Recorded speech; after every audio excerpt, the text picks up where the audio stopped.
What is up, everybody? Welcome, welcome. It is time. It's that time again for the podcast to begin and for us to end. So, yeah. So, how is everybody tonight? I hope you're doing good. Hope everyone is doing well. Let's see. Let's make sure I don't have any extra windows open. I don't. We are good to go. All right. Oh, what's up, man? Absolutely. Welcome, Slim. Thank you for joining us. All right, so we did some great stuff. Oh, good shout out in the chat to Herman. By the way, guys, you'll see our new chat, our new wet chat widget over here. Over here is working, so that's a good thing. New beautiful looks, new beautiful environment. You know, we're making it happen, rapping, Captain. But yeah, welcome guys. So we're gonna be getting into it today. You guys make sure you hit that like button, and if you're not subscribed already, hit that subscribe button. But the best thing you can do is share this to your Facebook or your Twitter, and just let the people out there know that we're live and we're doing great things, and to join in and watch. Good to see you, Tarkin. Good to see all my regulars, Holy Unit, Slim, Northern, Luna. L had to go to sleep tonight, so you know it's all good. Constantino, mad shout out to you, man. I know it's late there; it's midnight. So we have my Canadian brother from another mother, Slim, here with us, joining as you heard. So guys, make sure you hit those buttons and leave a comment and let me know what you think today's important subjects were, and if I haven't covered them. Join our Discord. It's a great community. Lots of things going on there. You get content you don't actually get anywhere else, and the ability to join in our live streams if you want to. This is a community-based podcast, and I just want to let you guys know I love all you guys, and we are trying to make it happen. So, with no further ado, I'm going to go ahead and get things set up really quickly, and we are going to go right here. Go to properties. You get jokes you won't hear anywhere else. That's right. Jay the Giant Peach got it. All right, so we're going to go here and go to Chrome properties, and we are going to select this one and hit OK, and then we will go ahead and scroll that on up, go to the right thing, refresh this.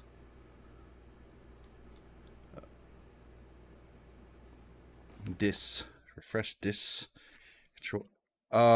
We have a problem that the campaign assessment has not been released today, so we'll have to hold off on that. So we're just going to start out with something else. So here we go. Let's get into it. All right, guys. So the U.S. to end Russia's ability to pay international investors. Okay, so guys, here's how it works. We give license to foreign countries, the ability to use America's financial institutions. And so that license, of course, sunsets at some point, and we have to basically reissue it. And if we don't, then well, it's a problem for them. So what has been decided is that ooh, man, I got some flickering going on. Hold on, guys. Let me fix that really quickly for you. So that way I don't look all sparkly. I'm all sparkly. Boom. Filters, chroma key, and boom. We're gonna just up the smoothness just a little bit. Oh wait, it needs to go down. That's the problem. There we go. No longer sparkly. All right, guys. So basically what's happening is that we are not going to renew Russia's license for using the American banking system, which will, of course, force a default. Now, there's some legal arguments around this that are used when creditors are not, when debtors are not able to pay creditors, which I think this article will go into. But let's go ahead and dip into it and let's have a read. This, of course, is from the AP. Let's close that right there. This is from the AP. Basically, it says the U.S. will close the last avenue for Russia to pay its billions in debt back to the international investors on Wednesday, making a Russian default on its debts for the first time since the Bolshevik Revolution, all but inevitable. The Treasury Department sent a notification that it will not renew the license that allows Russia to keep paying its debt holders through American banks. The first round of sanctions basically included the Treasury Department gave banks a license to process only dollar-denominated bond payments from Russia, and that window that they gave them will expire tonight at midnight. So there had already been signs that the Biden administration was unwilling to extend the deadline. At a press conference heading into the Group of Seven finance minister meetings in Königswinter, Germany last week, Treasury Secretary Janet Yellen said the window existed to allow a period of time for an orderly transition to take place and for investors to be able to sell securities. The expectation was that this was time limited, and that's true. So as someone who's worked with major banks and who knows guys who work on the international desk, most of them have exited their positions unless they're basically in distressed, what they call distressed debt, right? Where it's debt collections, etc. There's not a lot of major banks that are in those positions. And those guys are risky anyways, and they're willing to take those risks. Or people who just want to wait it out and see or litigate it. So that's how that works. But basically it means that without the license, U.S. banks can't process their payments. So it can't use the U.S. banks to pay its debts. It won't be able to repay international bond investors. And the Kremlin was using J.P. Morgan Chase and Citigroup to get into legal. Yeah, they get into legal here. A prominent sovereign debt lawyer who previously litigated other debt crises like the one in Argentina said at this point most of the institutional investors in Russian debts have likely sold their holdings. Yep. Knowing that this deadline is coming, those who are still holding debts are either distressed debt investors or those willing to wait to litigate it out over the next few years. The majority who wanted out have gotten out. The only issue is finding buyers.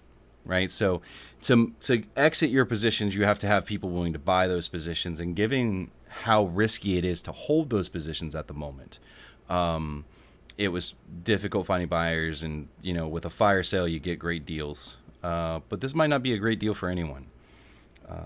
So, yeah. The Kremlin appears to have foreseen it. They made 2 payments in advance on Friday that were due, so they got way ahead out of the May 25th deadline. Russia will need to make payments on June 23rd. So, what's up, Northern Lights? Welcome. Let's see. Other Russian debt, those bonds have a 30-day grace period, which extends them out again. Russia will be basically in default in late July. Unless Ukraine somehow wraps up the war, Russia does, and that doesn't look likely given the amount of money and arms we're pumping into their nation. Investors have been almost certain of Russia going into a default. This isn't news. We talked about this a long time ago about the possibility of a Russian default and a Russian default coming. And it's the reason why their ratings from rating agencies such as the Standard & Poor's got downgraded to junk and Moody's, etc. So Russia hasn't defaulted on its international debt since the 1917 revolution, when the Russian Empire collapsed and the Soviet Union was created. That means even when the Soviet Union fell, Russia did not fail to pay its debt obligations. So, yep. And then the default this time was expected. It's not going to have a huge impact on international markets, guys. We knew it was coming. They've already been exited from most of the international banking community anyways. So the biggest thing is that, okay, so it goes into it. Okay, once it defaults, the next likely step would be for Russia to turn to the U.S., British, and European courts to argue that it was forced into default by circumstances beyond its control. It has a big problem with that argument. A concept in finance known as force majeure. In an effort to restore its standing in global financial markets. It may be difficult to win that argument, however, due to the fact that Russia got cut off from financial markets because it chose to invade Ukraine. Listen, they were warned. They were given a chance to remediate the injury that caused them to be unable to pay their debts. They refused to remediate the injury that caused them to be unable to pay their debts, which means that this is a default of choice. There's a major argument for that, and I think it would have standing in any court they would go to. So I don't think that's a big deal. So not good news for Putin. So Putin right now is, of course, as we talked about last night, is facing internal backlash, both from people who are against the war and people who want to upgrade it from a special military operation to an actual war to increase the deployment of people. And so a deployment of forces and conscription. They also want to increase the conscription up to 2 years, and they're very frustrated as they're saying now and going against the Kremlin narrative that the special operation is going to plan, which we all know it's not, but they're sticking to their story. I got to admire that, I guess. So the real question that we have to face here is, can Putin hold out against all this pressure he's facing? And I'm not sure he can. So we shall see what happens. So I think that Putin's in a really odd position, and I'm not sure that he has the political capital to withstand much longer. He's going to have to go one way or another. He's going to either have to pull back or push forward. But with this on top of it, a Russian default, mass exodus and fire sale of foreign investment in assets, mass exiting of companies, their gas and oil system is running into some issues, which was covered in another podcast, which was called Inside Russia, guys. I suggest you check it out if you don't. He's a pretty interesting guy. And it's just not looking good for him because he's facing pressure from both sides. The Kremlin's trying to toe the line and not call it a war and not make it a war. There's just, Putin has put himself in a really bad position. And China has actually started to push them out of the WePay system. So we'll see how that goes. All right. But with this default and other things, I just don't see how he comes out of it on top. I just don't. I don't think he has a lot of good options right now, which may be dangerous, I guess. I don't know if that should make us worry a little bit more. That's the real question. If he gets desperate, how far will he go? Right? That's my question. If he gets desperate, how far will he go? Excuse me, guys. Got to adjust the lighting just a little bit. And boom. There we go. All right. How far will he go? So, and with this news and other things coming out and being excluded from the G7, Moscow announced in laterum to this that it will respond if NATO moves nuclear forces closer to Russia's border. This is, of course, in response to Finland and Sweden applying officially for UN membership. Now, there's some talk amongst the nations inside of NATO that they'll have to put up money, which I'm not sure that Sweden has. Sweden, along with Germany, declared the internet a human right. So there's a whole bunch of what's the word I want to use here? We call Social Security a entitlement. So they have a bunch of entitlements that cause a lot of debt. Being able to bring up their GDP spending on their military to 2%. But there's also a talk that, hey, the 2%'s nice, but they need to also do an initial investment to sort of bring themselves in line with what we've been putting in all along. Finland's fine. Finland already spends 2% GDP, has been doing it for a while. They have a healthy military, for the most part, considering the size of their country and their GDP and what 2% looks like. All right, they actually spend about 2.6% of their GDP. on their military. So they're good. But basically, Moscow will take precautionary measures if NATO deploys nuclear forces and infrastructure closer to Russia's border. Um, Sweden has the best air force in Europe. Yes, actually, Herman Lucas, I have. You wouldn't happen to be yeah. So the thing is that we have talked about this before. Sweden has an amazing air force. I think I mentioned it a few podcasts back. They do have an amazing air force, but the problem is that their naval forces and their infantry fighting forces are just abysmally underfunded and undertrained. But they do have an amazing air force. Yes. They of course have the Swedish jets, which are made by Saab, and they're directly meant to outcompete and outdo Russian military fighters and jets and bombers, and that's what they're built against. They also have huge. I think we've sold them Patriot missile systems. I'm pretty sure they have a pretty good air defense system too.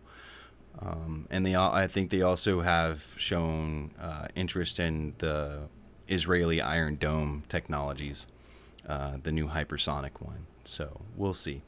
But that's really the question around that. But this is what that's in response to in those discussions that are happening. Moscow says it has no hostile intentions toward Finland and Sweden and does not see real reasons for those two countries to be joining the NATO alliance, is what they're basically going with. He reiterated the Kremlin's earlier statement that Moscow's response to NATO's possible expansion will depend on how close the alliance moves military assets towards Russia. Okay, guys, here's the thing. If we bring Finland and Sweden in to NATO, there's no NATO country that I am aware of that we do not have at least a joint base, and a majority of them have a dedicated NATO base. All right. So I'm hoping that this is blustering. I think it's blustering from Russia just to sort of, we are still powerful, we have say, and to save face with their people. I think this is less for the international community and more for our home audience. And they're really talking to the Russian people, and that whole idea of tough machoism and being the savior and Russian toughness and pride, right? And so they have to save that face. I don't think that they're not dumb enough to strike at NATO. It would be the most idiotic move they would ever make. Some things happen in Hungary today. We will get to them if we can, but yeah. Finland's plan to apply for NATO membership, announced Thursday, and the expectation that Sweden will follow, would bring about the expansion of the Western military alliance that Russia Vladimir Putin aimed to prevent with his invasion of Ukraine. I didn't add that. I add that part, but I think that Putin did not expect to unify Europe. Europe has been deeply divided between Eastern and Western Europe for a long time, and he gave them a unifying. Listen, guys, you want to bring people together, give them a common enemy. Okay, it's repeated itself in history multiple times. Look at, and I'm not saying Hitler was a good person. I disagree with Nazism. Blah blah blah blah blah. But Hitler used the Jews as a common enemy to unify Germany against people, and to the point where they were willing to commit mass atrocities and turn a blind eye to it and find it as usable. The most powerful thing you can do to unify someone is give them a common enemy, right? So be careful what you do if you ever lead a country. Most of us don't have that ability, though, so there we go. All right, so moving forward, let's see. Woot. All right. Finland's plan to apply for NATO membership announced on Thursday. Blah, blah, blah. Yep. All right. We covered that. So things not looking good for Russia. Russia is, of course, threatening the rest of the world.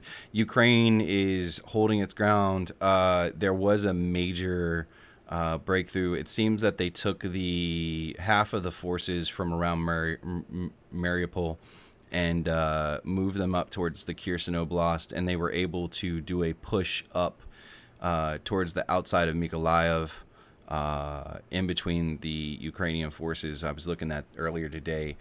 We're going to wait on the ISW report to come out before we really talk about that. Speaking of that, let me go ahead and move this up here, and we'll get that refresh war going on. So, But it's gonna be interesting to say the least. So, also in other news, bad for Putin. So Putin has had a really close relationship with the now outgoing president of the Philippines. Duerte hits Putin. I kill criminals, not children and elders. Right.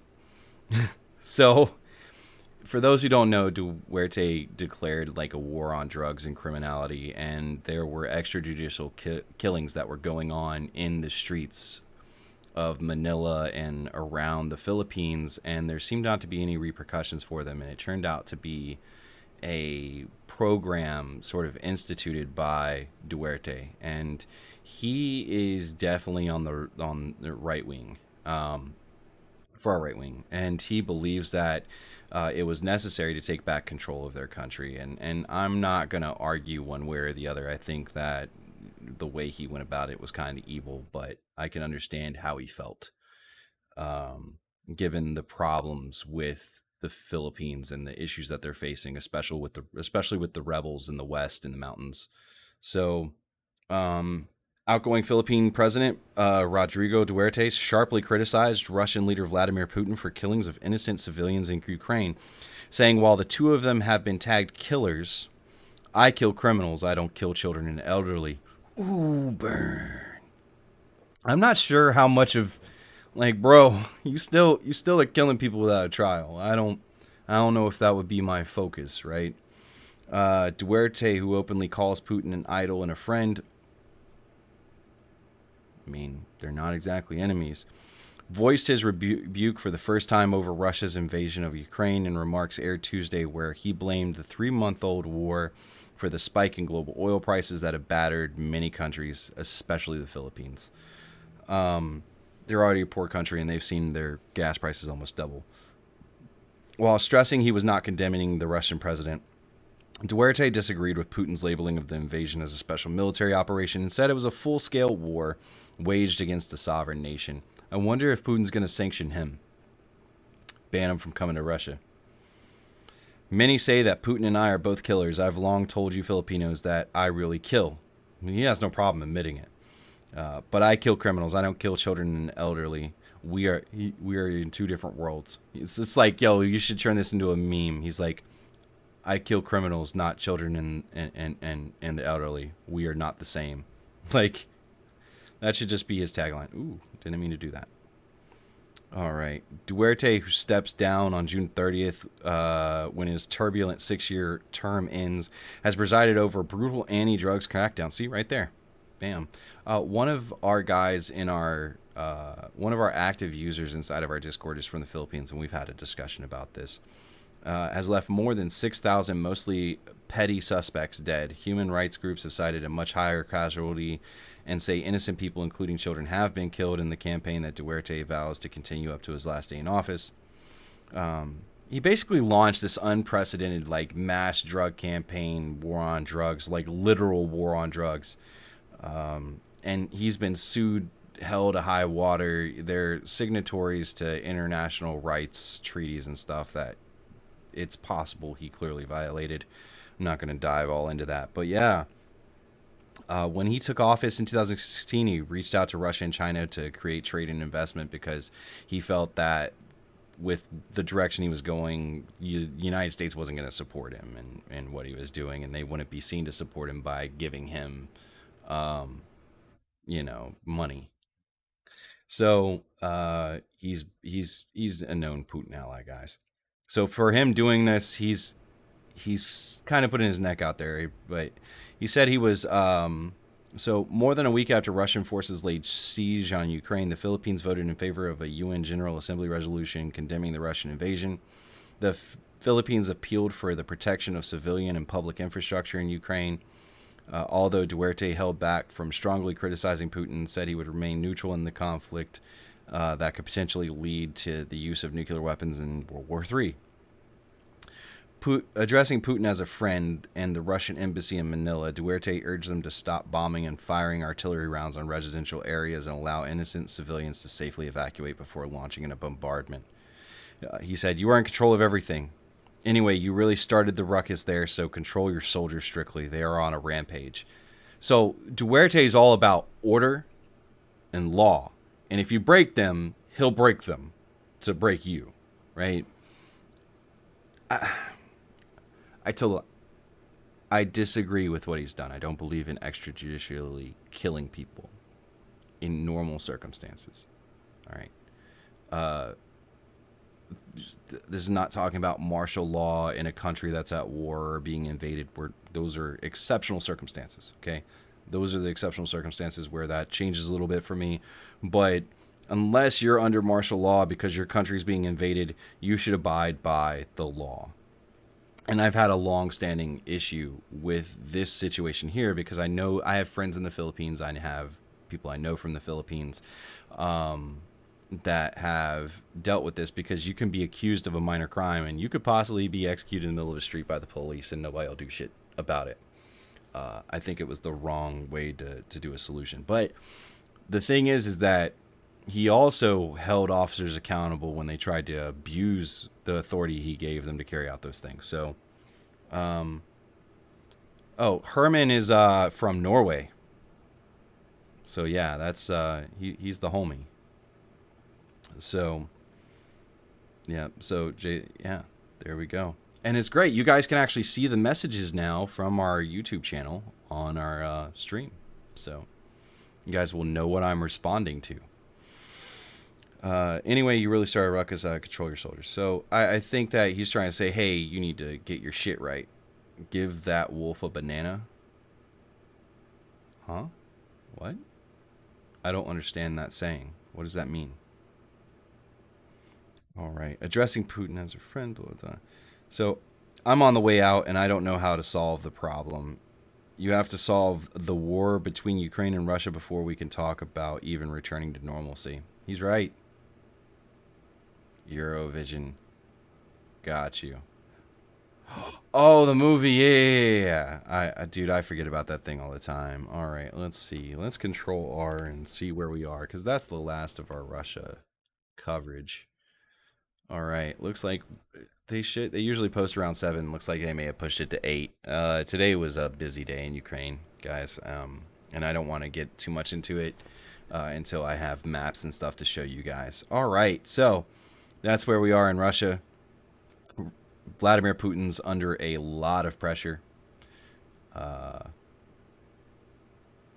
And, dude, I don't even know what to say at this point. Give that wolf a banana. That was Norway's song. It's like Yeezy. Did Yeezy write that song? So, listen, Putin's losing friends, losing allies. He's being abandoned by the people who sort of prodded him into this to see where it would go. I don't see a good way out for him anymore. I don't even see a way he can mold this into a win, right? Man, I have some serious cotton mouth. I just don't see how he does it. I don't see how he makes it into a win. So,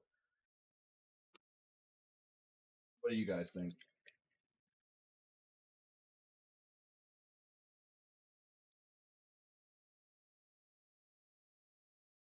Sorry, I'm just getting some water, guys. I apologize.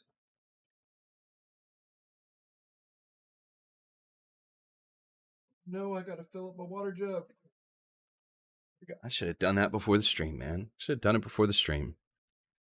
So, yeah, he's becoming increasingly isolated. Their economy is going to shambles. They're looking at a 20% retraction in their economy. Their oil and gas has lost 70% of its business. Okay. And mind you, that over 40% of their government's budget comes from oil and gas sales. Okay. And it's a large amount. So he's going to have to find other ways to make that up, except now the Russian people are having trouble finding basic certain necessities while other ones are abundant. And so, everyone's going to suffer because, yeah, exactly. The wheat crisis is happening because India is not going to be able to make up for the shortfall because of a record heat wave that has destroyed their wheat crops. They were supposed to make up for the shortage and shortfall coming from Ukraine.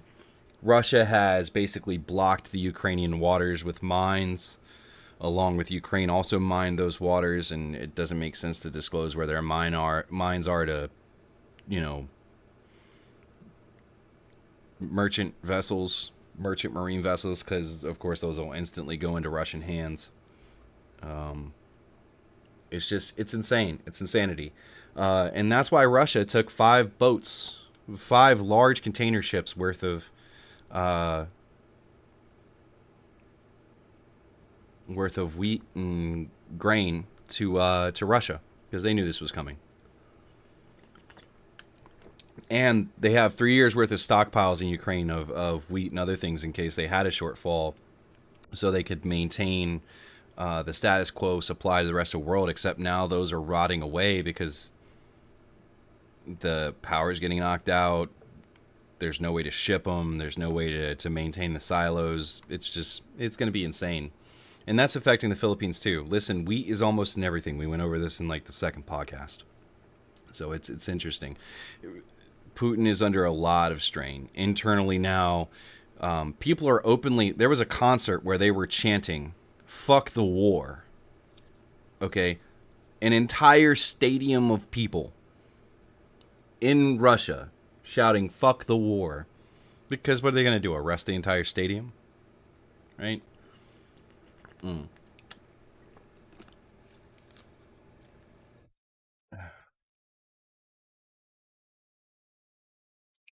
Now, well, as you guys can see, Herman was talking about Ukraine can still supply electricity to 220 million homes. Well, they had some rolling blackouts and other things, but yes, they can. But they also have a fairly resilient internet infrastructure and power infrastructure. That's 2 things they heavily invested in after what happened with Crimea, and it highly redundant, highly redundant. Um, it's actually kind of insane. So here's to them for that. So mm. Moving onward, I just I think Russia's in a really bad place. So, anyways, what's going on, Dusel? Welcome. Thanks for joining us. I assume Yeah, you're there. So, yeah, Styles, Dusel, just what's going on? What are your opinions? Talk to me. What do you guys think Putin's going to do? You guys think he's going to get desperate and lash out, or you guys think that they're going to go out with a whimper and end up in an economic crisis? Like, I just don't know at uh, this point. I have no clue. Like, are they pulling any troops back, or are they just trying to get the east still? It seems like they've dedicated a shit ton of military forces to the Donbass area. They have 20 times the equipment that Ukraine currently has in eastern Ukraine. They're not making progress. It seems like they're going ham still, but they're not going to be able to keep it manned. Is the problem? That's what it seems like. But yeah, I think he's just gonna go all out on the eastern front, like just throw everything to try to get that area, and I then think it's just gonna, if it's gonna stay the way it is, it's probably just gonna economically collapse. yeah, I think so. I don't think he's really. I really don't think he cares. I think he has a limited amount of time. It's quite clear he has cancer or some other form of. I think Putin is going to act as a cornered, injured animal. I doubt have them. He'll have them leave with a bowed head. I don't think he'll leave with a bowed head either. I think he'll lash out. Um, they're gonna throw everything they can, and if it fails, he's just gonna say, "Fuck it, I ain't got nothing to lose." Um, we'll see. I've been wrong before. I've been wrong on that before when they had to retract from the Northern Front. I thought they were going to possibly use a tactical nuclear option, and I was wrong. So, and I'm glad it's one of the few predictions I've gotten wrong in this war. So I've overestimated his, uh, what's the word, fervor, to not have a loss posted. So we'll But always that's see. also, there was more, I guess, more people on his side. If that makes, in a sense. Mm-hmm. So like he was probably more stable then than now. So who knows? Yeah. Um, I saw some things about people talking about the Belgian F2000 rifles that appeared that people have that have been carrying. Guys, you can buy those rifles. They're Yeah. not crazy. Um, listen, they make some good ass rifles. Okay. Um, so Isn't the Scar an yeah, I FN? was gonna say the Scar is the Scar and the Scar H, and I prefer the Scar H. Um, I've used those weapons. I mean, I'd still, if I had to. I mean, if I had to choose an all-purpose weapon, I would go with a Scar. But if in close quarters combat, the new school AK-47, and if I had to do more mid and long range, I would go with the AR platform. So that's just me. Jay the Giant Peach says, "Agreed, lights. His ego is too big at this point. I don't think it's his ego, guys. I think we talked about this when I talked about his purpose and when we talked about the philosopher he follows. He sees the reuniting of the Slavic people and Slavic nationalism as a solution to the world's problems, and he thinks he's right. He wants to see this this reunited Slavic people, Slavic nation that can stand up to the West and Western hegemony. Excuse me. Let me use the correct word. And yeah, it's insanity, man. It's insanity. So I just don't know what to do anymore. I don't even know what to say about it anymore. It's just we'll see where it goes. We're gonna keep watching. We're gonna keep going over it. We'll have our little bit of coverage every day on it, and then we'll keep moving on. But a majority of the international news today was generated by Russia. That's why we're on it right now. Everything else, everywhere else, been pretty quiet. I guess he's just delusional, but it comes off as a ego to those not educated. Not educated. I gave myself. No, you're not. You're not uneducated. It's just we got to make sure not to address malice. So there's this saying: don't address uh, malice where it could just be stupidity. But I don't want to use that because I don't want to call you. It's literally sometimes what it may appear is not what it is that's driving someone forward. He wants to see Russia rise again as the power he saw it as when it was the USSR, even though it was all smoke and mirrors, clearly, when the because the USSR fell. But we'll see. We'll see where it goes. All right, so moving on. One last thing before we get into the deep thing, we're going to talk about, guys. So here's a warning now. We're going to talk about the Texas school massacre and shooting that just happened in Texas. But before we do that, we're going to get into one last thing about Russia, or at least the side effects of Russia on American politics before we transition on in. This is sort of our change out. CNN's Jake Tapper cuts off White House advisor who blamed gas prices on Putin, right? So CNN anchor Jake Tapper intervened on Monday after one of President Biden's top economic advisors sought to blame the record surge in gas prices on Russian President Vladimir Putin's decision to invade Ukraine. The exchange occurred after Tapper pressed White House National Economic Council Director Brian Deese for answers on how long Americans will face surging gas prices. This is something we're going to have a little bit of a deeper conversation on for a little bit, because we're going to get into there's some things that came out where they just shut down more American drilling and other things, and our energy policy is not matching up to our energy needs, and even people who are advocates of a greening of the way we generate our energy are against what's going on currently. But we'll get into that. Let's cover this first. The national average for a gallon of gas hit a record $4.59 a gallon. I'm paying $4.49. It's insane. On Tuesday, according to the AAA, Speaking of exorbitant, so he said, speaking of exorbitant prices, another issue affecting Americans right now is skyrocketing gas prices. Tapper said, today on average, gas cost is costing $4.60 a gallon. That's up more than 10 cents a gallon from last week, almost 50 cents from last month. We're 1 week away from Memorial Day. Should Americans be buckling up for higher gas prices the entire summer? Deese responded by saying the Biden administration is doing everything we can to try to bring those prices down. He also repeated the White House's frequent talking point that Putin was directly responsible for the problem. The first overseas shipment of baby formula is set to feed 27,000 people. The White House Director of National says this is only one component of the White House response to the nationwide shortage. What does that have to do with this? What?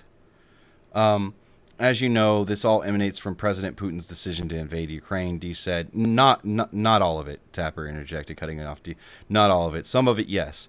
After the interruption, Deese attempted to expand on his point. Yeah. So we'll see. Even left-wing media sources are starting to fight back against the White House. Talk about facing pressure on both sides here. I don't think things are looking good for a Biden-Harris 2024 ticket. I'm just saying. And if the current elections are anything to go by, we might be seeing a more moderate moderate right-leaning Congress and everything across the nation. We'll see. We'll see. We'll see. Not going to hop into that right now. Just to be really clear, since troops started amassing on the Ukrainian border, there was a concern that Russian supplies would come off. Prices at the pump go up $1.50. That is the price hike that is associated with the Russian supply off the market.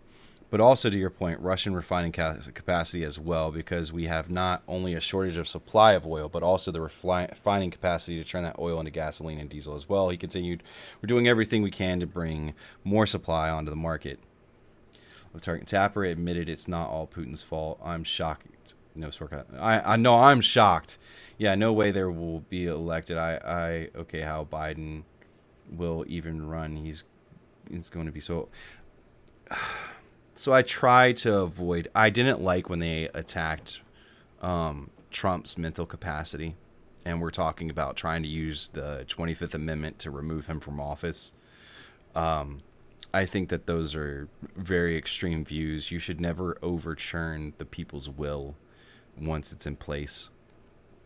And speaking from someone who voted for Biden, absolutely. I never voted for Trump. I didn't like either candidate. I couldn't argue with Trump's numbers, but I think that the divisive and blustery way that he not blustery, brash, bravado, there's a word, but brash would probably be the best word I can think of right now. Way he spoke was just he's just very crude, and I didn't think it did us any favors. But I couldn't argue with his numbers, but I didn't like him either way. I thought he was a bad choice for president. You have to be even keeled, right?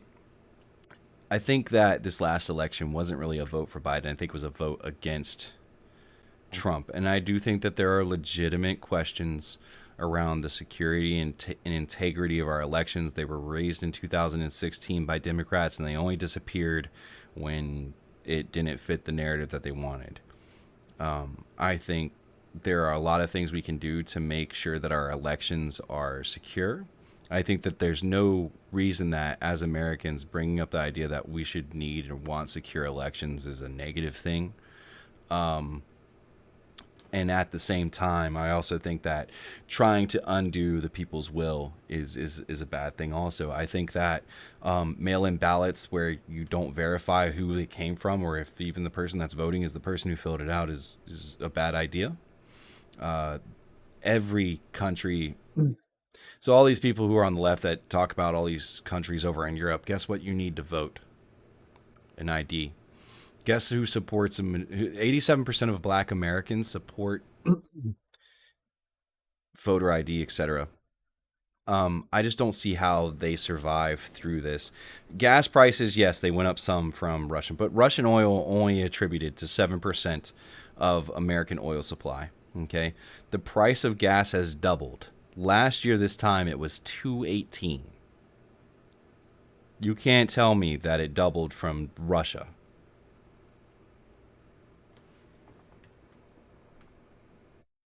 Could it be that whatchamacallit?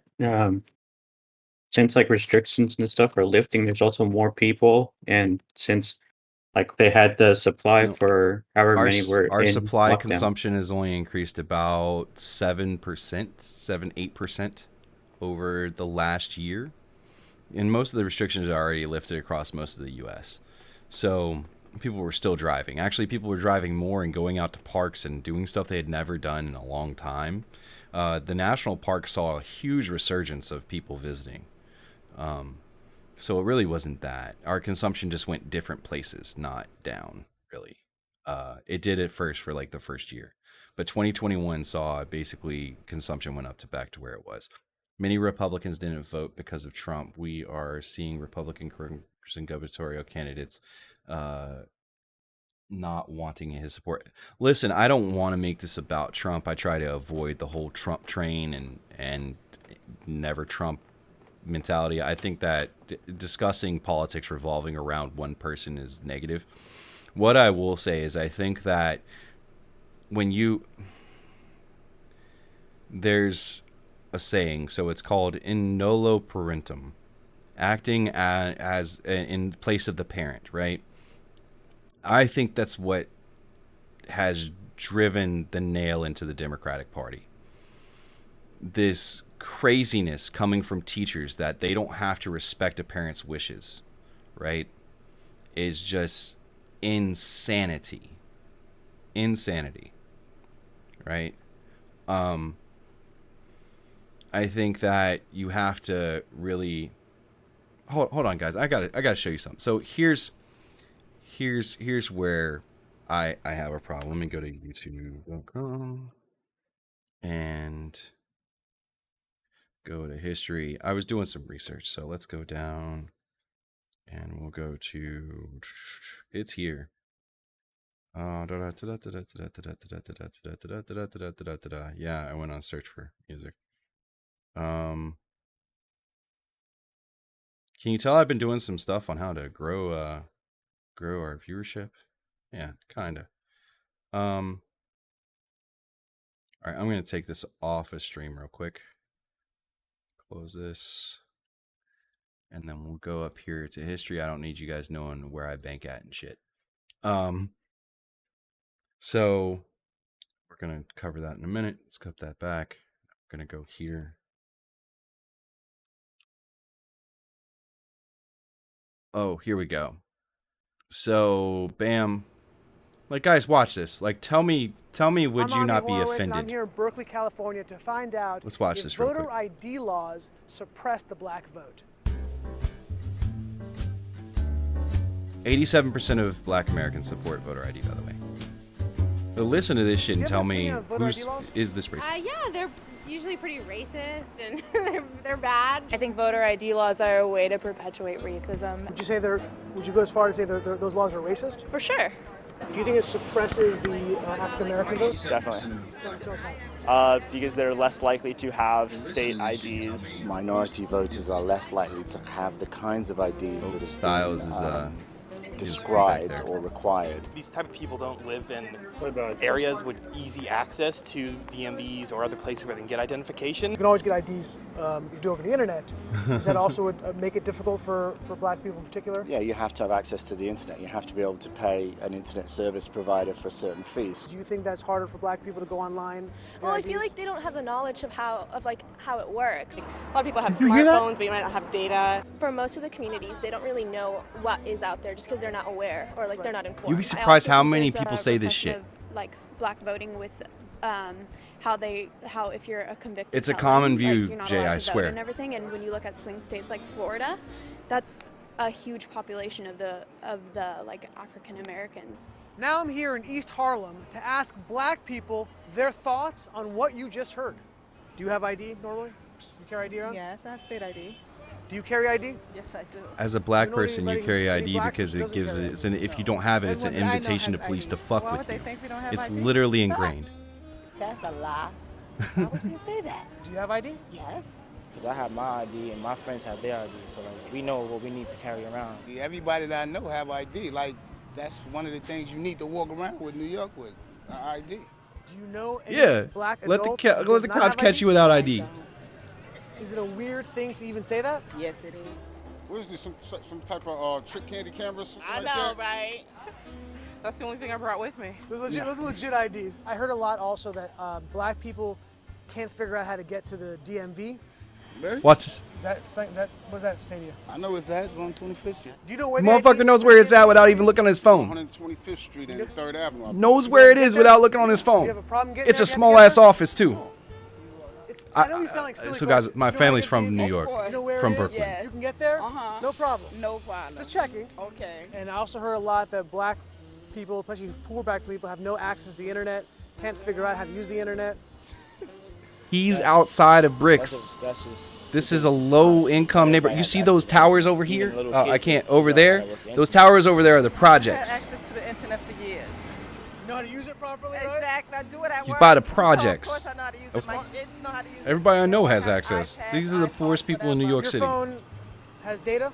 Mm-hmm. You can access the internet with- Unlimited. Unlimited data. Mm-hmm. I use my phone as Yeah, a hotspot. unlimited What does motherfucking that say to data. you for the people who have this perception of black people? They're pretty much ignorant. That's why my thought process on it. I just think that's ignorant. Ignorant. Ignorant. That's the word Very, I'm hearing very a lot. ignorant. Ignorant. Very, very. This is the shit I'm talking about, guys. This is why I created this channel, because it's not. This isn't crazy to see. That's kind of racist. The shit I think, and you know what? I sadly had some of these same beliefs.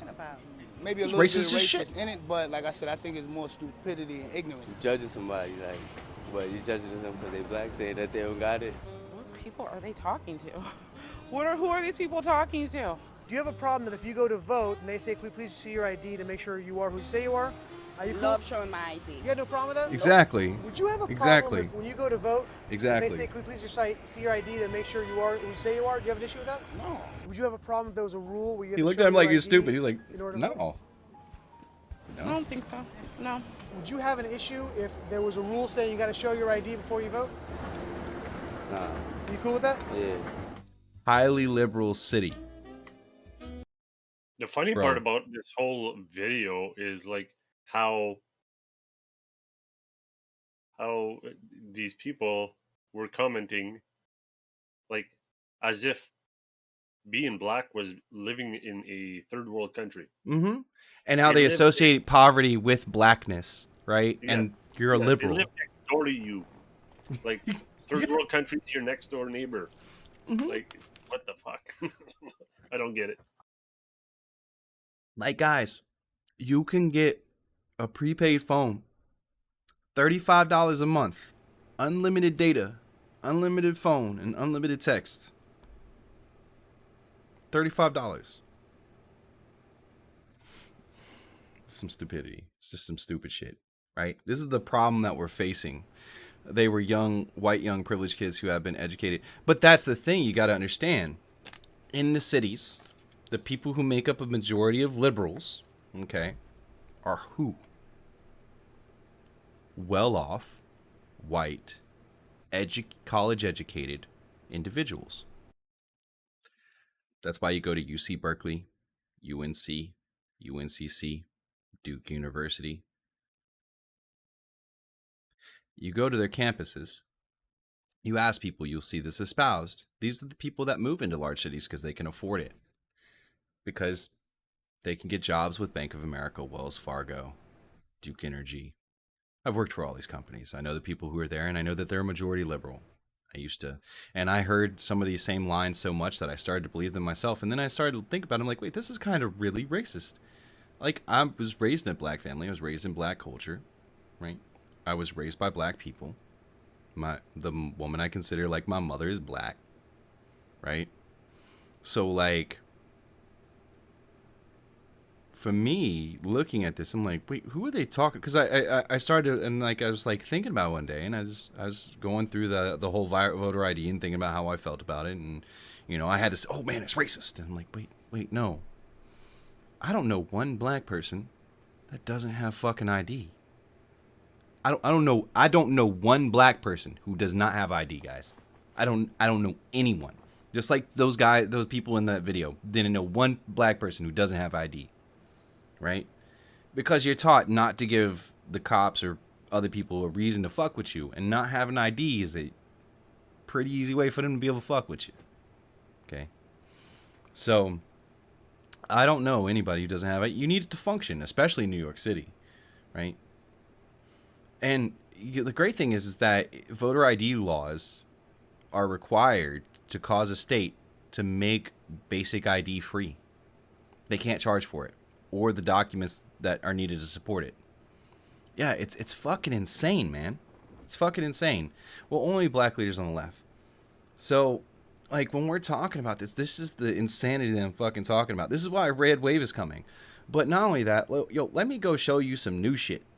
Right? So, we're going to go... I got to pull it off screen again, guys. So, got to be careful not to expose the details.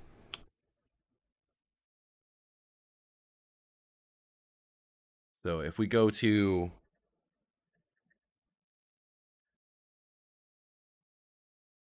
By the way, guys, I have a crush on Brett Cooper. I just want, if you guys could at her on Twitter, it'd be great. She you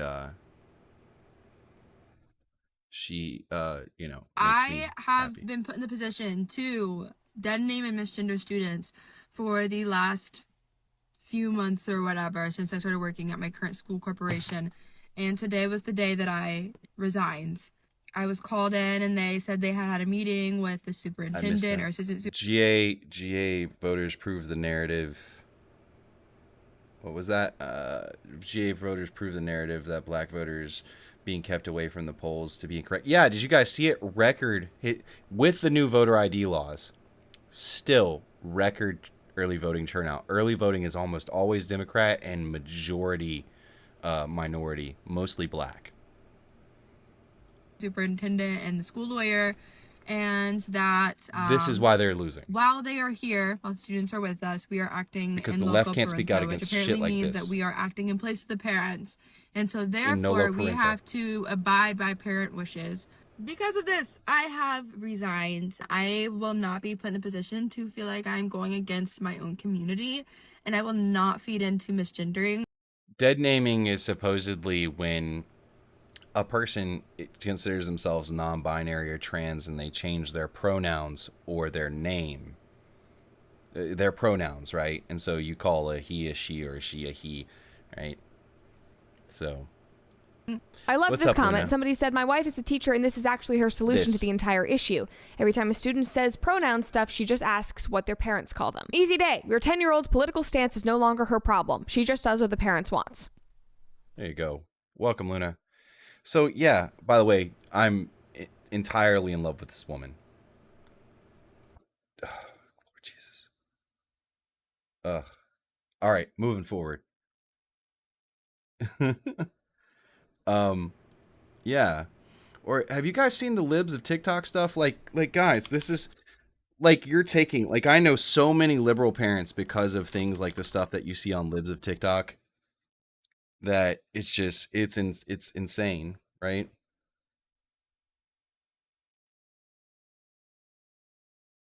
So, this is going on at our schools, guys. Like, this is a performance at an elementary school.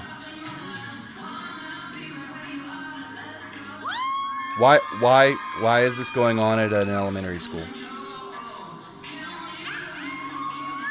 Why? We don't need Florida parental rights bills. So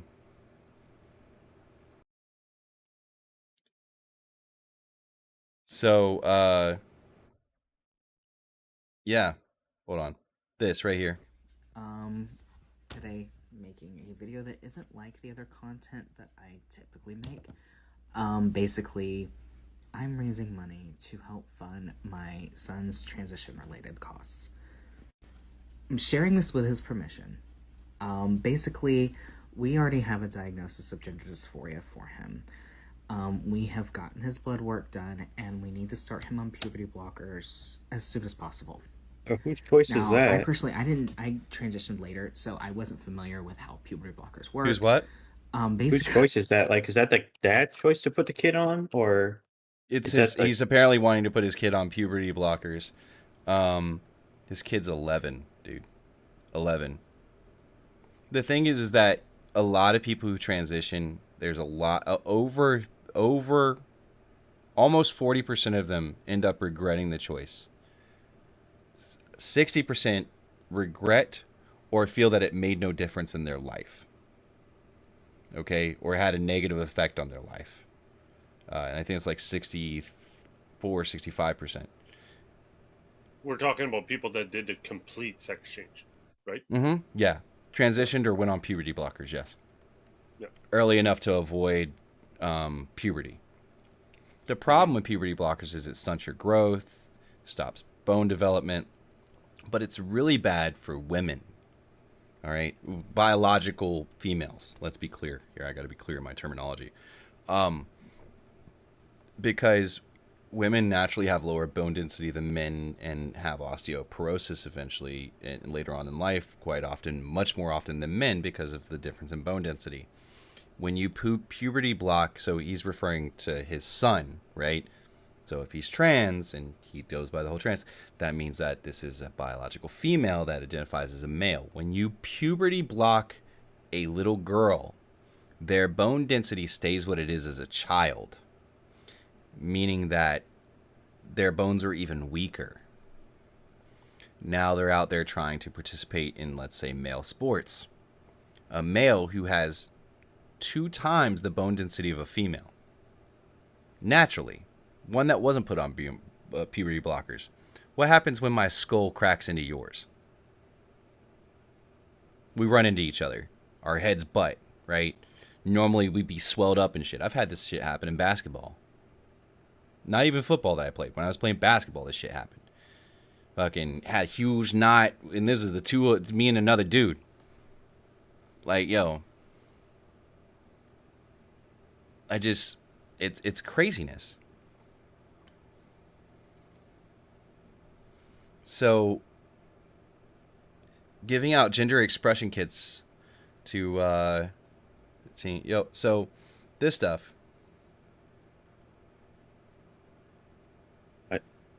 It's just, this is insanity. Trans preschool teacher says he gets his gender identity validation from his 3-year-old students.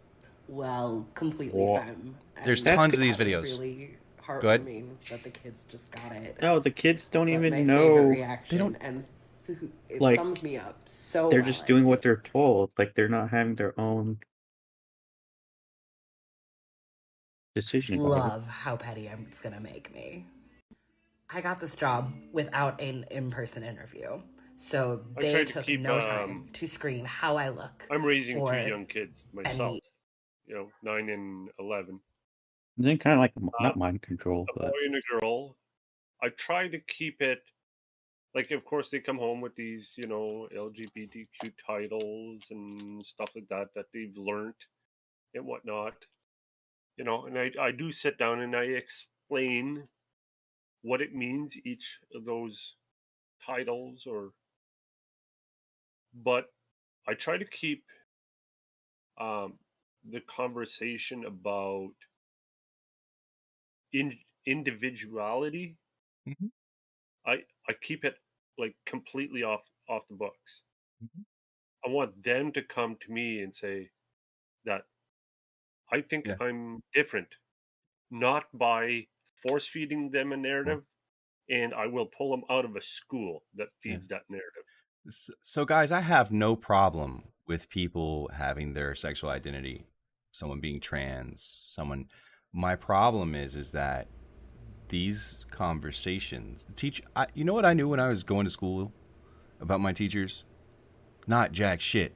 I knew I needed to get my homework done or she was going to fucking fail me. That's about it. I knew nothing about their personal lives. But now there's these like coming out to their students as non-trans, binary, blah, blah. Like there are hundreds of videos and an absurdly huge amount of them from elementary school. No, this is not your place.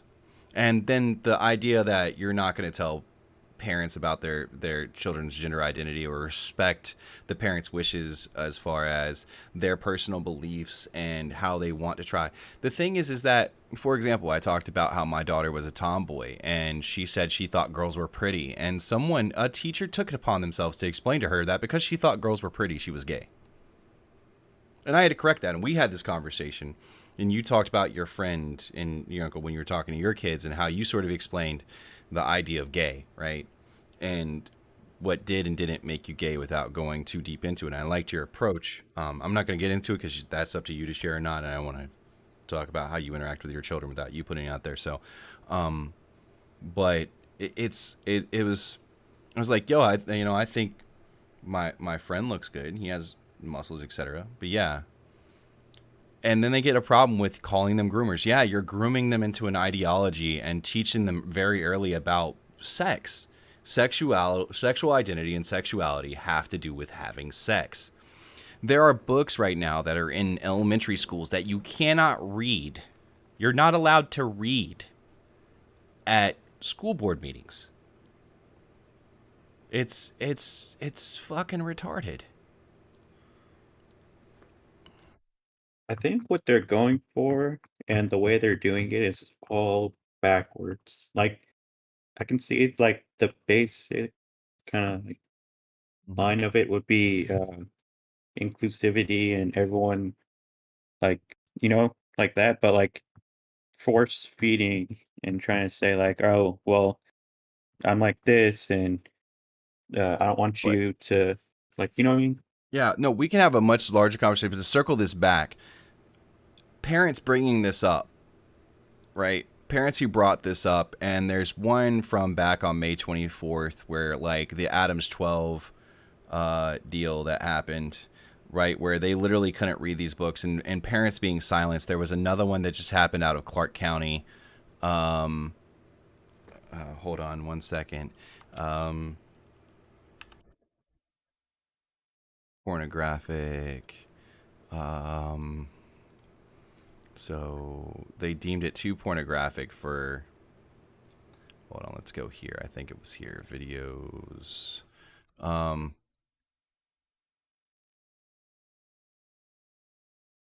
Let's see, bam, bam, bam, bam, bam. They considered it, oh, here we go. Here it is. So we're going to use these two, but. Welcome back to the comment section. I'm Brett Cooper. Guys, I utilize a lot of libs of TikTok's journalism. And I'm calling it journalism because she does educational content. And if you follow her, you might know what I mean. But she posted this and started circulating like crazy. It's bouncing around the web like a This just happened the other day. Nickelback concert. And I watched it and I was just shocked, so I wanted to react to it. The caption is, a mom in Clark County School District reads from a graphic assignment her daughter was required to do. Her daughter was required to memorize this because it's inappropriate for a public discussion. Adults can't handle hearing this content, yet they readily give it to kids in schools. How does it make sense? This will be horrifying for me to read to you, but that will give you perspective on how she must have felt when her teacher required her to memorize this and to act it out in front of her entire class. I don't love you. It's not you. It's just, I don't like your dick, or any dick in that case. I cheated, Joe. I'm sorry. This is propaganda. Forgive me. Excuse me. I don't, thank you so much for your, thank you for your comment. Forgive me. We're not using profanity. Are you? Okay. What? That's relevant. Okay. Yes. The teacher required my daughter to memorize this and read this pornographic material. Excuse me. Please don't engage with the audience. Okay. Sorry, so please continue your public comment. Your time is, you've got 1 minute and 19 seconds. I ask you simply, this is a public meeting. I ask for decorum. And I'm asking Dr. Jara. Thank you so much. Dr. Jara? If you don't want me to read it to you, what was that like for my 15-year-old daughter? Sorry, my daughter stepped in. Pornographic material, and I apologize. Memorize it and no, it's all good. It's all good. Then the conversation, Madam President, members of the board, she was listening, so then we had a little conversation. God. About it. Okay, and so I asked her. She's 11. She's getting close to that age. Says, how old do you think kids should be? before we have that kind of class. Like, I don't know, 13, 14. Yeah, that's kind of fair. So. I can agree with that. In high school, you're going to start experimenting. You're going to be around older kids. You're going to have the ability to get rides and go places without your parents. And I want you at that point to be able to have those conversations. Also, you've hit puberty. You're starting to learn and question your sexuality naturally. I believe that that's an appropriate time to have those conversations. Absolutely. But so, and then she says, so what conversation are you guys having? I says, well, apparently they're teaching it in the United States at like 5-year-olds. She was like, whoa, isn't that illegal? No. So like it happened again. Like literally reading multiple books. These parents in rotation got shut down. It's not an isolated incident. It's not a small thing. Like it's happening. And these parents are usually liberals. The Democratic Party is imploding on itself because we've created a group of people that you cannot critique. I love my friends. Most of my friends are gay. I have trans friends, okay? And they're a majority. I love them and they love me and that's all good. But even they aren't on board with this. And that's the crazy thing is most of the trans people I know think it's ridiculous in that they're creating problems for themselves instead of being that these groups and these action committees and these activists are creating problems for the trans community that the trans community doesn't fucking want. And nobody's listening to them. I don't think you need a course or a class to tell you that, you're different. You feel different. Yeah. If you're born and you feel like a woman in a man's body, you don't need a class to be told, you might be a girl. Also normalizing it, right?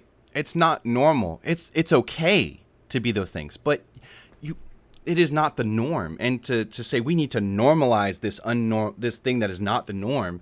And by saying it's not normal, I'm not saying you're not okay. It's not okay for you to be this. I'm saying that it's not the norm. The norm is heterosexualism. It is part of our species. It's how we work as humans, right? Well, There's some question. It's the historical, how do I say that? Historically,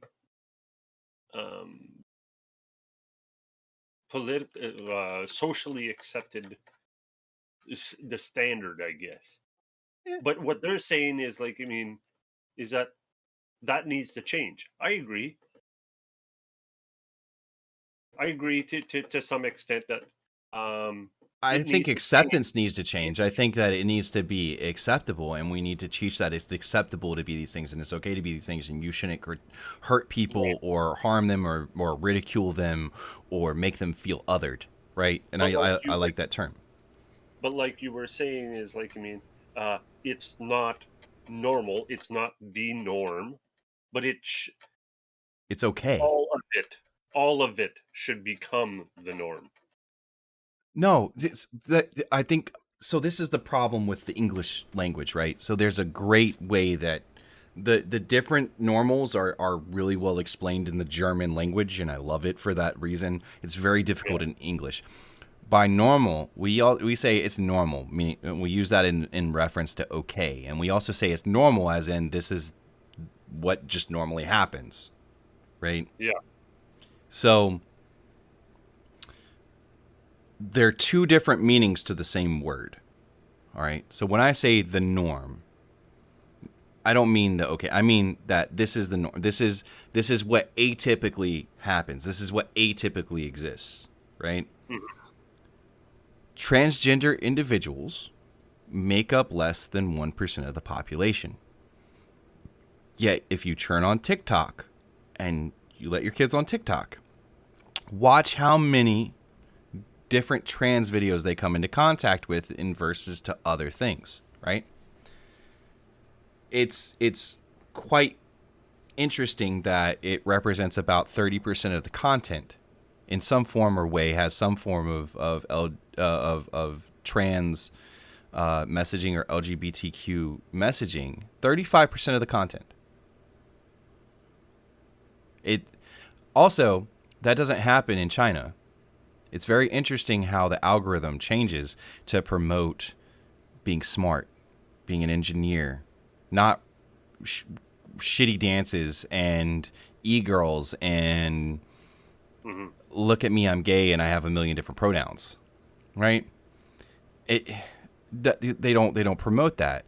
It's purposeful degradation of American society through interference and creating divisiveness where there doesn't need to be any. Most of my trans friends don't give a fuck if straight people accept them, right? They want equal rights. That's all they give a shit about, and I'm for that every day of the week. I don't care who you are. Just by being human and being alive, you have the right to exist. Whatever happened to people discovering who they love and who they are attracted to on their own? Isn't that how it's supposed to be? Yeah. And we should embrace and allow for teenagers, I want to be clear on that, teenagers and above, to feel comfortable and okay to explore who they are and figure out their sexuality for themselves. Us as adults should not be interfering or interjecting into that conversation unless we're the parents of that child. Period. Call me old-fashioned. You know? But this alienation, to go back to where we're going, this alienation of parents around that idea and othering people as bigots because they disagree or they have these historical norm views, right? Even though they're accepting, they're saying, hey, I want to deal with this subject with my children. It's not your place. I don't want you exploring their sexuality. I don't want you talking about your sexuality with my children. I think it's absolutely normal. And to say, oh, you're a bigot, you're a horrible person, I'm going to do it anyways. And then to provide equivocally pornographic material that is pushing these sexuality differences, right? It's the cool thing now to be LGBTQIA+. You know how much of a struggle that was for my friends coming up in the early 2000s? The humiliation that they often felt growing up in the 90s being gay, like how they were treated, like, and now it's the cool thing to be in, and like most of these it's just fucking crazy. I'm not going to say some things because I got to look at the YouTube TOS. It's just fucking interesting. My TikTok is mostly history. My algorithm is funky. That's odd. We should talk about the TikTok algorithm sometime. Yo, I was thinking the same thing, Jay. We never discussed hetero shit. You were just were who you were, and we kept it moving. Exactly.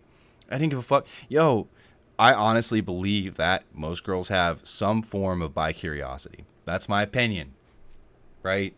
But it doesn't make you fucking gay.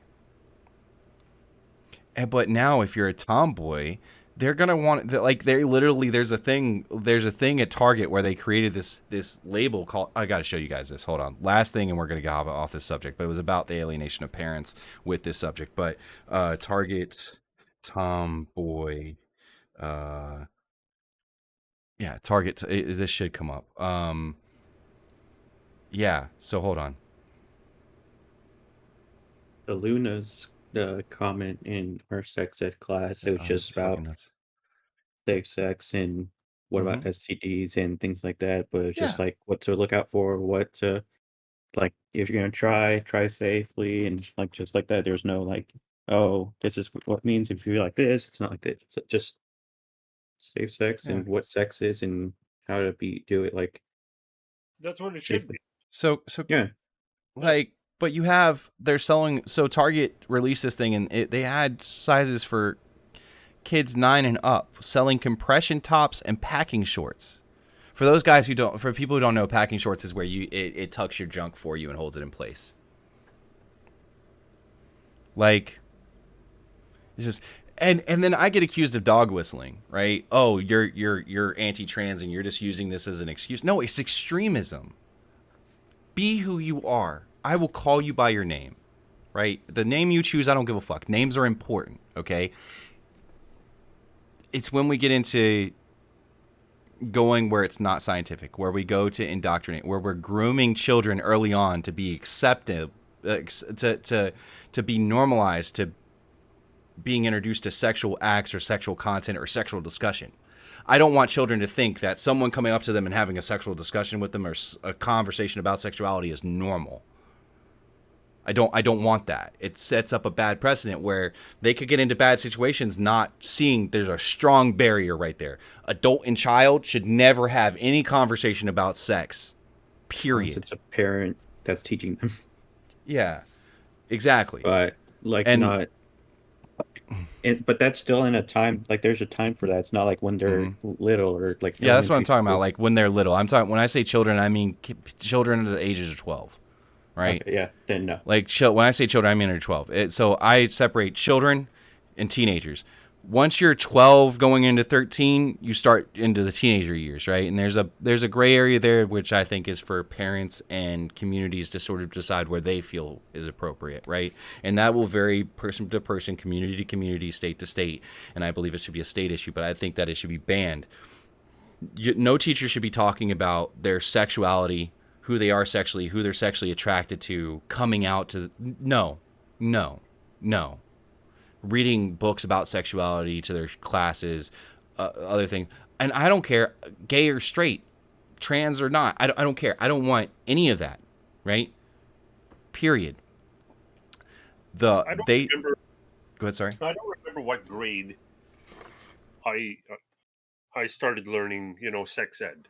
The male anatomy, female anatomy. 7th grade for me. Yeah. It was probably 7th or 8th. Well, sex ed, I learned about female and male anatomy like when I was younger, like 10 or so. But that was just boys have a penis, girls have a vagina. Yeah. But I'm just thinking back to when I learned it. Even then, the level of maturity in that class, the minute you said clitoris, there was a whole bunch of giggles. The minute you said penis, there was a bunch of giggles. Yeah. The level of maturity still wasn't where it needed to be. Yeah. But it had to be done. This course had to be done at least in this grade 7 and 8, because once you go into high school, it's kind of like all bets are off, and that's where all this, that's where youth usually start exploring, and there's whatever. Yeah. So if at grade 7 and 8 the level of maturity is not there, I'm not laughing at you, by the way. I'm laughing at chat. Trans and all that kind of stuff at an earlier age. They don't need to learn about complex sexualities early on. It does nothing but serve to confuse them, right? They don't need to be worried about those things. They need to be worried about going outside to play and staying fit and not being in front of a screen all the time. And I'm sorry. I believe that it's appropriate to say no. I as a kid, I didn't know shit about my teachers, man. I learned about sex later on. I was fine with it. But like the 5th grade, that's hilarious, by the way, Jay. So she said, well, my nephew is 10. He learned about where babies came from at school. He came home and told my sister, ooh, I didn't know I was born because daddy peed on you. I think he missed some parts during that. In 5th grade, we got, Luna said, in 5th grade, we got to write down all the sexual slang we heard on sticky notes to get it out of our system. Then they talked about puberty and surface level anatomy. That was it. I'm totally cool with that. Oh, it's going into sexuality and sex and other things like that. Like, if you're like 10 or 11 and you start learning about anatomy, and then when you hit 12, you get the sex ed class with your parents' permission, I don't give two shits, right? But advanced sexuality, such as trans, LGBTQIA, stuff like that, those conversations belong at a high school level, period. You, as a child, you should not be worried about that shit in school. You should be worried about learning to do fucking math and reading. It should be like junior and senior year stuff, because like if you want to go into college and go gender studies, and that's like a it's a whole thing. like an open door. So starting before works. I don't know what playground my kids, started learning the terms, but they came home one day throwing a couple of the terms around, and I was like, all right, let's sit down and talk about how well you know the terms and what they mean. While you talk about that, I'm going to take a quick break, but go ahead, keep the conversation rolling. Sure. So for me, I'm a parent that was prepared and ready to sit down for that conversation. Sometimes school boards will maybe judge a population and say that, not all parents are willing to sit down and have this conversation. So we should implement it into class so that all students get it. Is that fair? I don't think so. But what happens to the kid that doesn't get that parent, that doesn't have that parent that'll sit down and explain and walk him or her through this, discovery of new terms? What do you do at that point? I think that's where like school counselors and stuff like that come in. Like then that way it's still um like the kid who Yes. goes in and initiates it. Like they can be like, well, my parents didn't talk about this, but I want to learn more about this. What do you know? And that way it's still a kid initiating it, and it's like a more private area. Like Well, it's it's still a also one-on-one conversation. yeah. Well, it's also about emotional and mental maturity, right? You got to have a certain level of emotional and mental maturity to be able to process these things, and not have it cause other confusion or children's brains are dumb, okay? Like the whole daddy peed on you thing, right? Like that's a proof. Like children tie things together in a weird way, and their brains don't operate like ours do. You have to learn logical and progressive thinking before you can process something as complex as individual sexuality. That's all I'm saying. And I don't think but to get back to the original, go ahead, sorry. No, I was getting back to the original thing. Are there any groups now challenging the curriculum that is trying to be set forth? There are, and that's where it's starting. So they've found that the grassroots movement, so the whole thing of we have your kids, so we don't need you, that shit's starting to come back to bite them because COVID, right? And it's gonna really hurt us as a demographic. I know this is a sensitive topic, and I'm sorry, guys. We talk about sensitive topics here for those who are new, and it's just about let's have a conversation. We have people here from the left, from the right, from the middle, and I think there's a lot more common ground than we think there is. So I apologize to the one person who messaged me if you were caught off guard by the deepness of this conversation. If it bothers you, that's why I sort of hey, we're getting into something. If you guys don't want it, but yeah. Feel free to weigh in if you oppose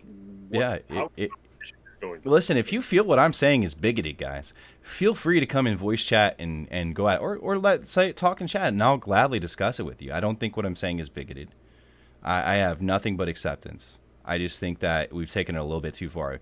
They tried to put my daughter on fucking hormone suppressants. Like, my daughter has dealt with both sides of this, competing against boys in track and field where they just dominate the fuck out of her, right? Because they identify as girls all of a sudden, and they haven't been on suppressants. She was a tomboy, and her mom was convinced almost by a psychologist that she needed to be put on hormone suppressants to make sure that she knew her gender before she allowed herself to go through puberty. Like, this shit's just gone way too. She was a fucking tomboy. She still likes boys. Like. She doesn't think she's a boy. She just liked boy things, and she felt like she liked more boy things than girl things. So maybe she was meant to be a boy because she was a dumb kid. She didn't get. This is what I'm talking about: logical and progressive thinking, right? And when I say progressive thinking, I don't mean like the political party. I mean the ability to progress through a thought process in logical order, right? Like, holy shit. But yeah, to bring it around, there's groups that have started to replace school boards, and with that grew up the thing that, hey, there's politicians pushing this, and the it's a losing thing for them, and they're dying on this stand for people who have turned out to really be just extremists, but they're the loudest voices, so they're the only ones that are being heard, and it's kind of sad. So anyways, but moving forward, guys, it's just a really big foray, and it's going to cause the Democrats are going to see a red wave. It's going to happen.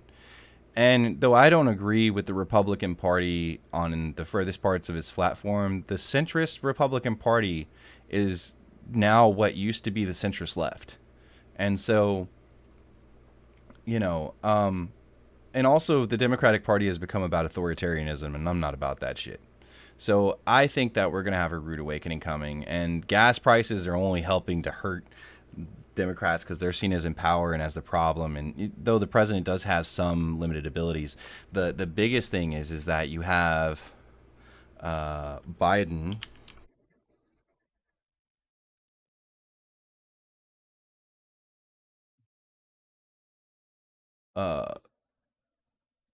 so Biden is canceling offshore oil leases in the Gulf Coast and Alaska, even as fuel prices surge. Like, these things don't help our energy security, right? This is not going to get you where you want to go. And this is showing up. It's clear because I did that gas pump stickers. People are buying stickers to put on gas pumps. Yeah, like, there's tons, this huge, like, they're just stopping energy exploration and drilling while we're in the middle of a gas and oil shortage. And Texas has the refinery, at least 15% refinery capacity available. Okay? Could you imagine if we had 15% more gas on the market? Yeah. So, all right, guys, we just came off a really serious subject.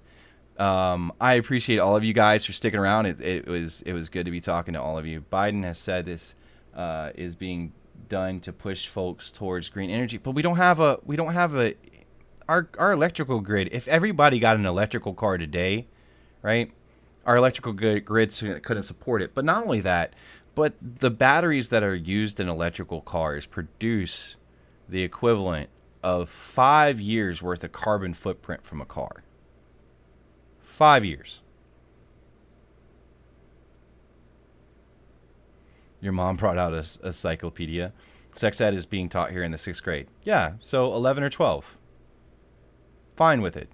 Sexual identity, advanced sexuality, high school. Like the 10th grade. Totally cool with, like, 10th grade. 14, 15? Absolutely.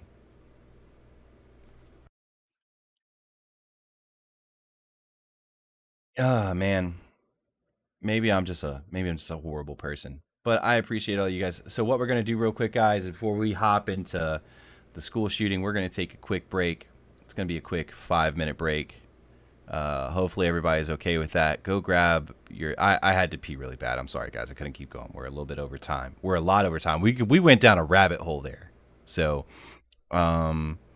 let's see. So what we're going to do is we're just going to throw on this. We're going to be right back. Again, I appreciate all of you. Oh, I didn't change this over yet. Let me fix that. Woot woot. So delete the let's chat. Remove. And now I can put up the, oh shit, no. Control Z. We're going to remove the browser source and put up our chat box.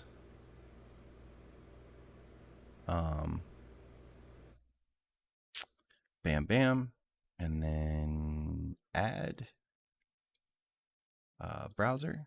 And we're going to do Twitch chat, which actually turns out to be Twitch and YouTube chat. Can somebody type something in the comments real quick so I can line this up, if you don't mind? Can somebody chat for me real quick? Say anything you want.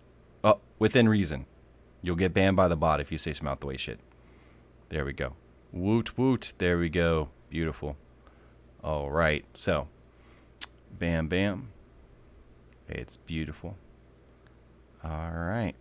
And we are properties. Use hardware decoding. All right. We're going to take a quick 10-minute break. We will be right back at 8:45, and we're going to go long into the Texas school shooting, where unfortunately tragedy has happened. 14 students and 1 teacher have been killed. We're going to talk about it. Talk about how we can move forward as a nation, what we can do to maybe try to prevent tragedies like this in the future and get different opinions about it, from the international perspective. All right, we'll be right back.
Sorry.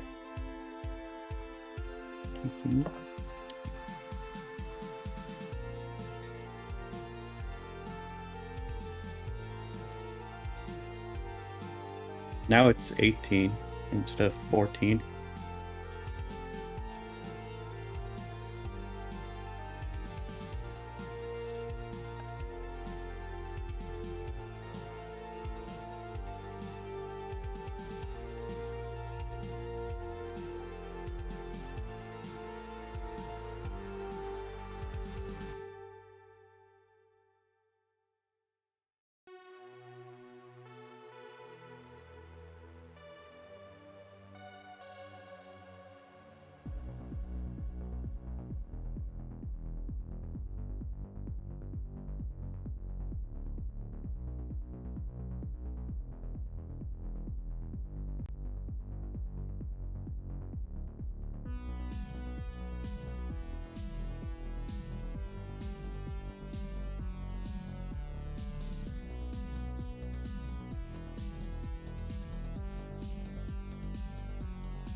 Good to see you, John Echo. Good to see you, man.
All right, guys, and we are back. So we're going to talk really quickly about the Texas school shooting.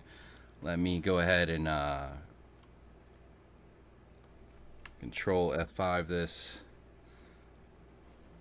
So, an 18-year-old killed multiple children and a teacher at elementary school in a small city outside of San Antonio, guys. Another sad day for America. It's insanity. It is just insanity. It kind of copies the Sandy Hook shooter.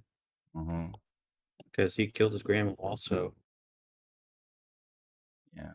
Guys, your chances of being involved in a school shooting, believe it or not, are less than they were in the 70s and 80s, by the way.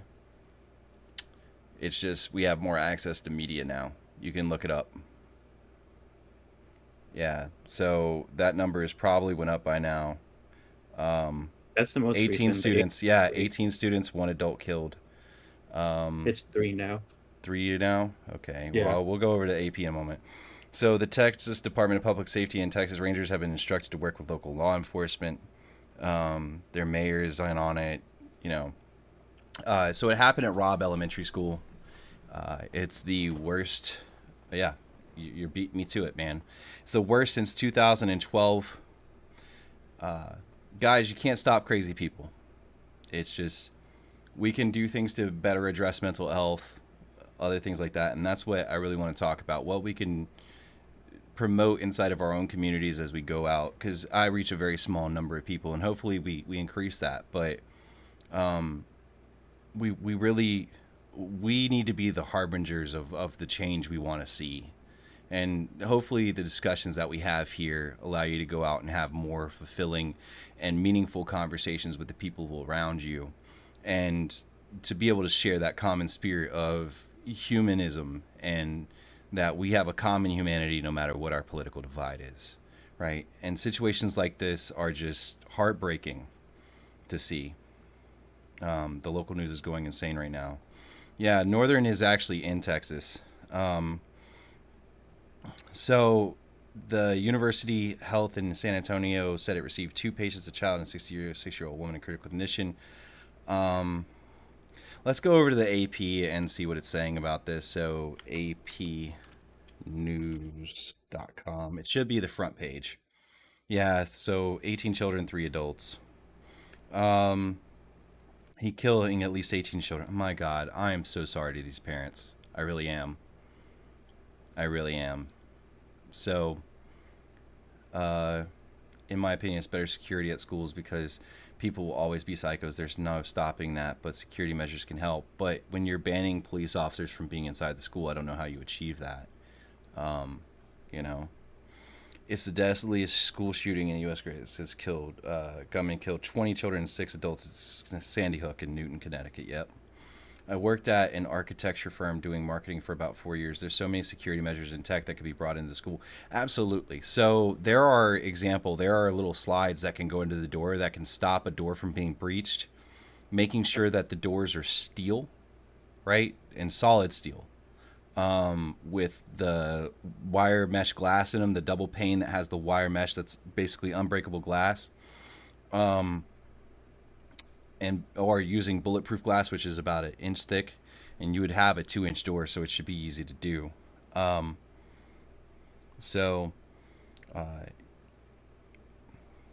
It came, there's this comes right after the shooting in New York, but there's nothing to show that it was motivated by race yet. It's still super early, guys, so I want to be careful what we talk about with this. That's why I'm not showing the article. Shooter wasn't whatchamacallit. He was Latino. High school. Yeah, he wasn't white, and he was in high school also. He was like, not just came from somewhere. Yeah.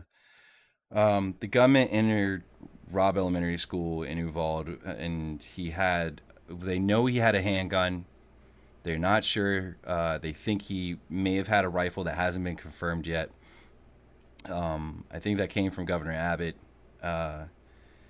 No motive really initiated and found yet. But his name is his first name. We're gonna not give his full name. I don't want to glorify him, and we probably won't say his name after this. Is Salvador Ramos. We're gonna just refer to him as the asshole from this point forward, or the monster. So he was basically a resident of a majority Latino community that's west of San Antonio. The first responder was a border agent who was on patrol and heard the shooting. He didn't wait for backup. He ran in and shot and killed the gunman.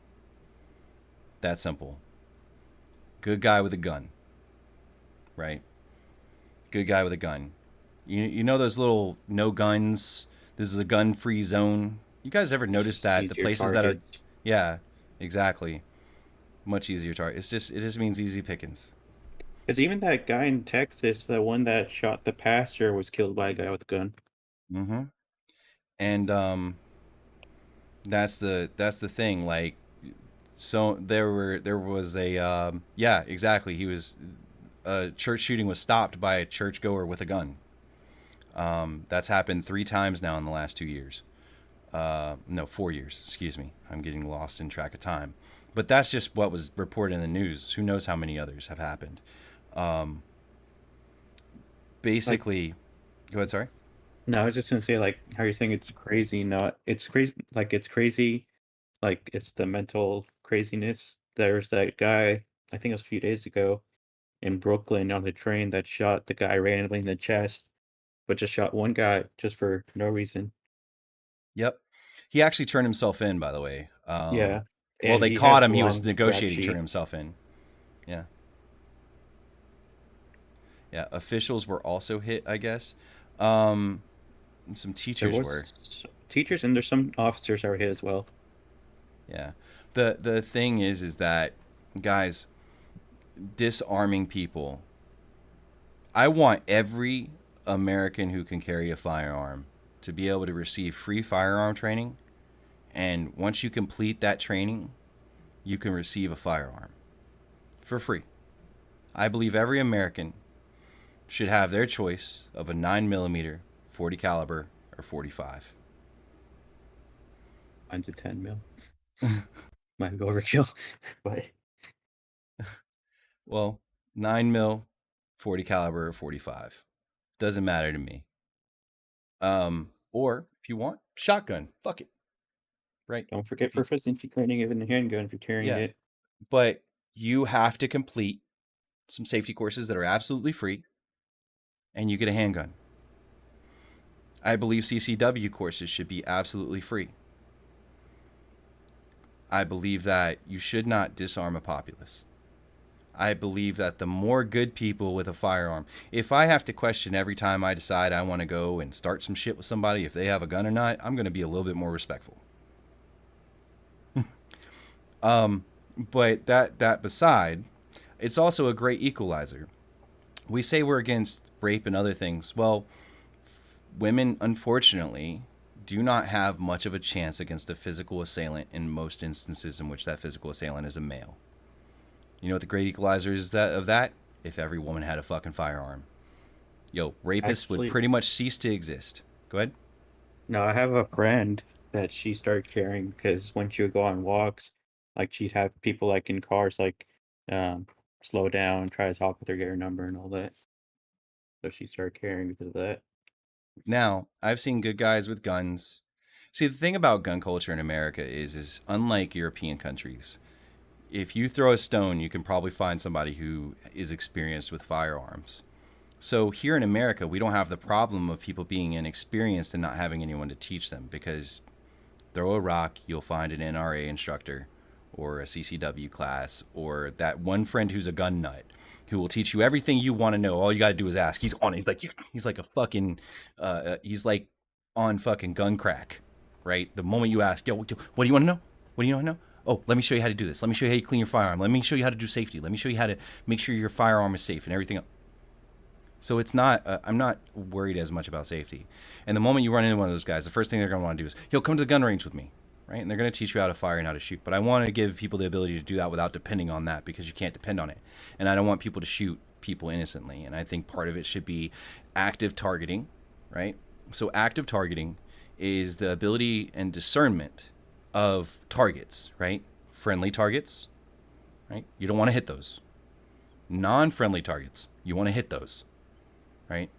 And that's the one key part. But I believe that every American should have the ability to take some gun safety courses, and upon passing them, they get a voucher to go towards the firearm of their choice. You go to a gun shop, and if it's more than what the voucher is, you just make up the difference. But it should be enough to cover a basic firearm.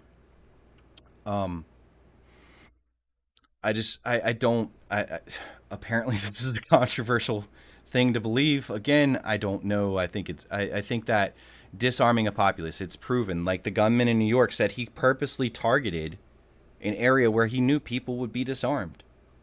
And if that they had been armed, he would have thought twice about it. Yeah, exactly. You get a voucher after taking a training class, right?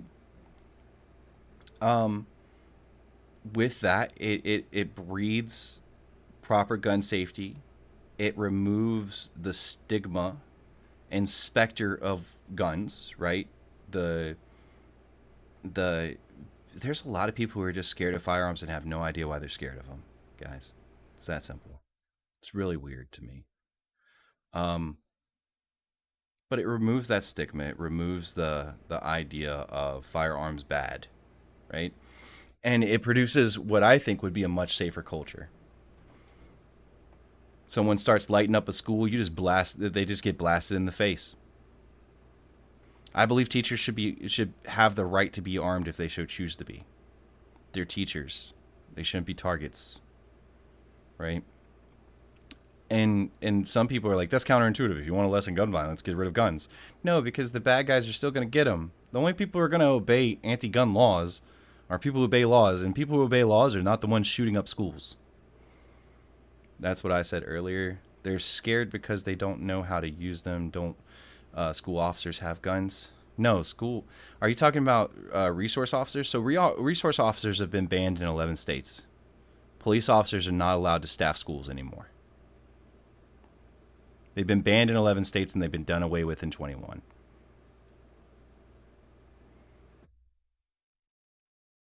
Due to the anti-policing nature of things. Which I was going to get into with, there's AOC just got called out by a Harlem lawmaker. So my mom is an elementary school teacher. It could have been her today, and I'd want her to have what she needed to defend herself, said Luna Girl. Wow, my school district has them. Yeah. School districts are banning police officers, school resource officers. Wasn't there one cop in Florida that was a school resource officer that got in a or I forgot who he was exactly, but he kind of got like the talking to because he didn't go into the school to stop that shooter. Yeah. So guys, places like I'm just gonna bring it up, and it comes from Here, I'll bring up the news too. La Crosse School District. So here,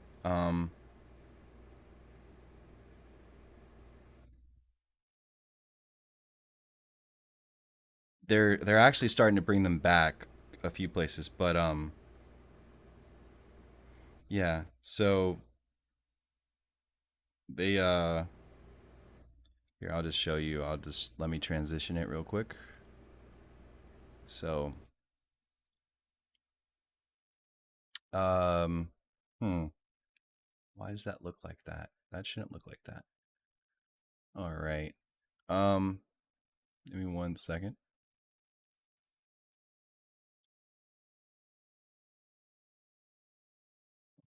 So, Alt Shift. So, if you look here, you'll see that La Crosse superintendent explains reasoning behind, like, these places are removing school resource buttons.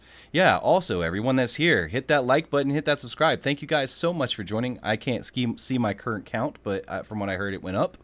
So, yeah, guys, like, yeah, they're getting rid of school resource officers. But I would like you take a safety course, right? And you're able to get a voucher for a firearm. And that way we keep all of the people who are like, oh, well, I want it to be, you know, privatism and corporatism and all that, whatever. I don't really care about all that. All I want is I want this to stop. At the same time, we need to better fund our mental health institutions and our mental health facilities. A lot of these situations that have been happening have been related to people who have no mental illness. Both New York shooters, the subway shooter and the supermarket shooter, were known to authorities, were known to have mental health issues. It seems like this person probably had mental health issues. And it seems that every time we hear about this, there was some type of sign. And the most common thing we keep hearing about is the FBI knew about these guys, right? And so, for me, it's the question of why does this keep happening? And it's two things. It's because we have places where people are disarmed, where they're easy targets, and they know they're going to be able to go on a killing spree before they get hit by somebody. Thankfully, there was a Border Patrol agent who heard, but unfortunately, he was too late. Right now, there are 21 people dead, 3 adults and 18 children. 18 elementary school age children had their life snuffed out. And if one teacher who was capable, I'm sure they have some prior service teacher who was a combat veteran, that if he had the ability to be armed in that school, could have walked out in that hallway and popped that dude in the head, and it would have been over. But because we disarm our teachers, that's where we are. And guys, I'm not gun nut by any means. I believe, or else I wouldn't be saying that Americans need to have safety courses in firearms, and they can get a free firearm. And removing the stigma and removing the ideas around, you know, guns being ooh ah, you know, it's just that simple. It should just be a tool. It should just be a tool, and it shouldn't be viewed as a negative thing. We also need clearer self-defense laws and stand your ground laws, and what are called savior laws, right? That you cannot be held criminally liable for saving someone's life, for saving the lives of others, right? To make people feel comfortable. Huh? So there's stand your ground right now, self-defense, and castle doctrine are the 3 main laws that govern around the use of firearms and the protection of others. No, so the savior law, like there's that one, I forgot what it's called. There's that one law, if you try to help someone and you do like medically harm them, you can't be held liable because you're trying to like save them. I forgot what that's called. Yeah. But something like that. So, John Echo, I want to address what you just said. You just said, I'm sorry, guys, but I'm from Australia, and strict gun laws are working here. Please don't hate me. I don't hate you, okay? Australia is an entirely different country than the United States. So let me explain to some people about Australia that don't understand Australia. We're going to go over here, and we're going to pull up a map of Australia. Blame my brain, okay? So we're going to pull up Australia. All right, guys, so I want to explain something about Australia. You guys see up here in the north and northeast, all around this, the entirety of almost everyone in Australia lives in this band right here. This part right here, uninhabited for the most part, except for Aborigines and, you know, some crazy-ass Australians. like Alice Springs, Western Australia, Central Australia, Southern Australia, until you get around the coast. Over by Perth is a little bit of an exception. But most of this is uninhabited. Oh, no map on screen. I'm sorry. Hold on. I apologize. I forgot to hit the transition button. Let me do that. Thank you. I appreciate you. So guys, if you is my mouse pointer showing up? It is. Okay, guys. So if you see where my mouse pointer is, you see this right here? Almost all of the people in Australia live along this outer band right here, going along where you can see these major roadways. So basically take this road right here, come down this way and go across all the way down through here. On the right side of that, the north and northwestern part of Australia is where most people live, okay? And down here by Perth, all right? There's a few down here by southern Australia, but this whole big chunk right here is mostly uninhabited except for Aborigines and some crazy-ass Australians, okay? So, Australia is different than America, and let me explain why. One, let's zoom out and get America into view. But, if you take this is basically the size of the East Coast. All the way down here, that's what it is. So, we understand. So, one, your culture is different. You're monocultural, for the most part. You have only two major cultures. The Aborigines, which were almost wiped out from existence.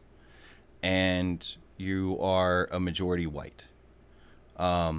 You have a cultural norm that's different. You don't have as much diversity. You don't have as much of political difference. You have a much more consolidated landmass where people live. Exactly, Northern. I agree with you on that. So Northern said I could not fight those bugs without a gun. I'm sorry. So you're talking about a much easier place to police. It's an isolated island. There's not a lot of ways to go in or out. You can't bring guns across from Canada or Mexico or South America. You also don't have 3 guns per person like we do in America. We have at least almost 1 billion guns. Okay, it's that simple. All right. So of course it's going to work for you when you restrict guns before they become prolific, when you have a limited amount of ways to bring in. There's no land mass, there's no land bridge to Australia. Australia has full control of its territories. Its territories are also sparsely populated except for large rural areas that are densely populated and easy to police. All right. You're also not founded on the concept. You guys were a penal colony. So for those who don't know, Australia was basically the dumping ground for the British, for their unwanted and undesirables, the poor and criminals. So you have a much different social makeup. You have a vastly different geographical makeup. All right. You have an entirely different legal makeup. You have a much more, it's mostly monocultural makeup. It's just, you can't, that law is effective for you because of those things. You have very unique circumstances, okay? And you did not have the opposite effect like the UK where they banned guns and now everyone just gets killed and knifed to death. And again, the UK is able to control guns entering and going out because they're an isolated landmass. It's just you happen to have Portugal and Spain, but they also have tight controls on guns. So, no, guys, if you guys don't know, kangaroos have sharp-ass claws on their feet. They will cut you the fuck open. They are mean. Those fuckers will hurt you. Kangaroos are no joke. So while I respect you, John, and I get what you're saying, unfortunately, that's just not a reality that's reasonable here in the United States. That it just wouldn't work for the multitude of reasons I just stated. So I get your reasoning, but you have to take into the specifics of us. They will kick right through your... Yeah, exactly. Giant-ass claw straight to your face. Just... You will be dead if you fight a kangaroo. Why do we always go to talking about kangaroos whenever we bring up Australia, guys? They got more than that. They got crocodiles too, damn it. And giant-ass spiders that'll kill you. I think, the most... I think it's, 90... 90% of the top 10 most deadliest things in the world live in Australia? Martin Bryant in Tasmania massacred people and gun attitudes changed. Yeah, but again, you have to understand that you live on an island. Yo, koalas are drunk. Did you guys know that? So I Love Tarkin says koalas can be mean too. Yeah, koalas are always drunk. When they're eating those eucalyptus leaves, they ferment and they're drunk. The rod was so shocked it was hilarious. Emus, I don't know what that means. Emus kick through people's chest cavities. I didn't know that. That's interesting. Eucalyptus are drugs. Yeah, they're constantly drunk. Or high, whatever you want to define it as. So, yeah, it's crazy. I get what you're saying, but again, it's so different culturally, geographically, politically, and from a social fabric and history standpoint.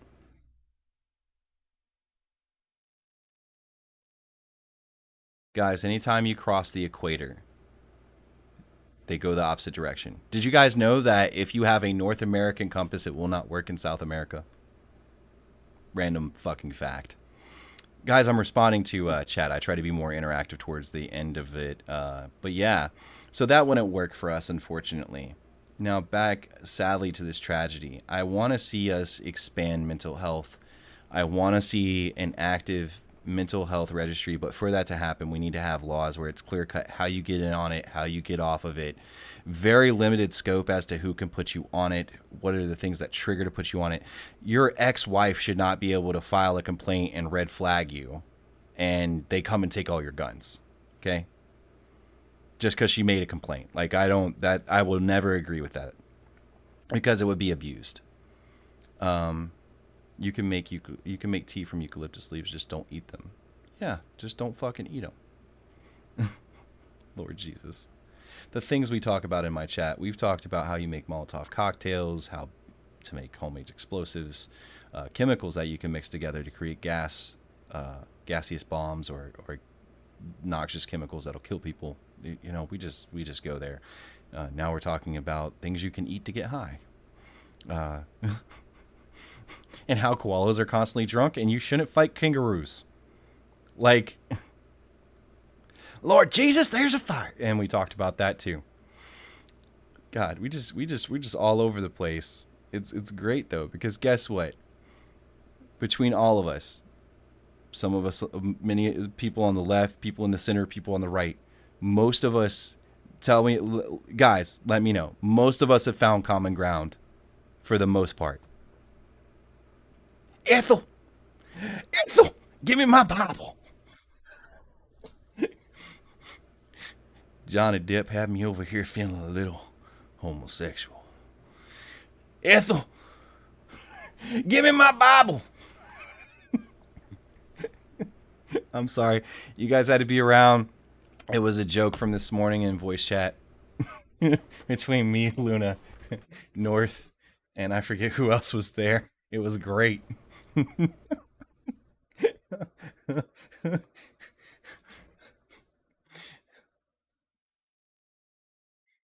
Yes, Jay, the Giant Peach, you did miss this conversation. It was amazing. It was LJ. Yeah, LJ was there. It was beautiful. It was all fun and games. It was just, we down here in it was about North Carolina, and down here in North Carolina, you always know that one guy who's just really country, and like, was like, man, you know, I had a moment, but I found my strength in Jesus. And that's how he's going to be publicly, but he's freaking out in the moment.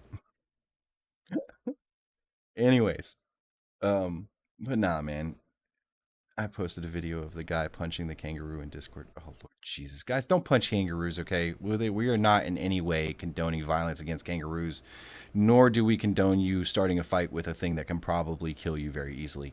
Again, how do we end up on these subjects sometimes? But it's good to break up the monotony of bad fucking news. So I get it. And this is why I appreciate all of you. And as a few of you said, yeah, we have found common ground amongst all of us. You guys know we have a few people who are to the right. We have me. I'm a right-leaning centrist now, right? If it has my dog, I will stomp it. Okay, yeah, but that's different than just starting a random fight with a kangaroo. Like, by the way, guys, federal law enforcement announced that they expect the death toll to rise still. But that's an anonymous source, so it can't be verified. This is craziness, man. The massacre of young children was another gruesome moment for a country scarred by an almost ceaseless string of mass killings. I don't agree with that. Churches, schools, and stores. Guys, you are less likely to be involved in a mass shooting today than you were in the 70s or 80s. You can look up the data. They used to have roos at the North Carolina Zoo. Yes, they did. Yep, the common ground is we all are Cocoa for Cocoa Puffs. You're goddamn right. Like, Northern's a bisexual Ukrainian Texan. Okay? Like, all right, who I think he identifies as trans or is trans curious. I don't know what the word is. You know?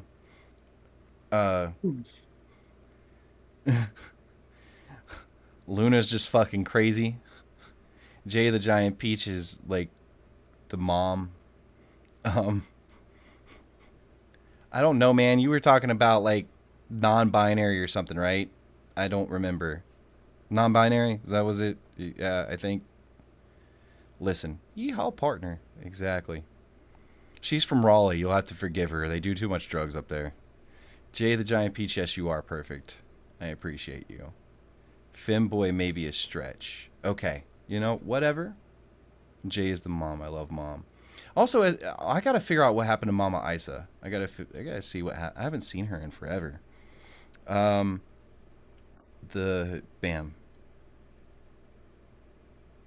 This is just crazy. Right now they're doing a mass investigation. They're still processing the school.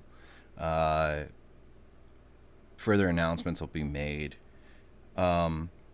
It's also the deadliest school shooting in Texas history, by the way, guys. Yeah, I haven't seen her, Luna. I don't know what the fuck happened. She's not on the offline list. Maybe she left. Or who knows? Things happen all the time. That's crazy. Oh, I think she did. I think she went over to slots. Or she left this. Oh, no, she's on. She's here. Okay. She's here. And I'm no, because I checked it and she's on the Crusader squad. Not offline. Yeah. Cool. But yeah, guys, and then it's been interesting. We have a really close-knit community, by the way, for those who are joining us and who don't know what I'm talking about. We have people who are regulars, people who are part of our community in our Discord. And we notice when people aren't around. So it's all good. Also here is Deucel and Styles, by the way. And guys, hit that subscribe and like button if you like and subscribe to this. We have a podcast every day, 7 p.m. to 9 p.m. I did a lot of work professionalizing this stream, so I appreciate it. If you guys have any comments on what we're saying, feel free to join in and chat. And if you feel gutsy or you want to, you guys can join our Discord and come in the voice channel, and you guys can participate in the round table. That's what we did on stream. So doodle my Lord. See, I'm just reading things without thinking about reading them before announcing them live. You like count as a 12. Oh, heck yeah. Awesome. Woot woot. So yeah. All right, guys. But I think we need to also expand on our mental health. It's a really important thing for me to talk about that, because I think that we have a lot of people who fall through the cracks. We have a lot of gun laws on the books, unfortunately. And people can get mad about this being politicized all you want, but the ATF is criminally underfunded. And we talked about this before when the New York shooting happened. Criminally underfunded. Okay?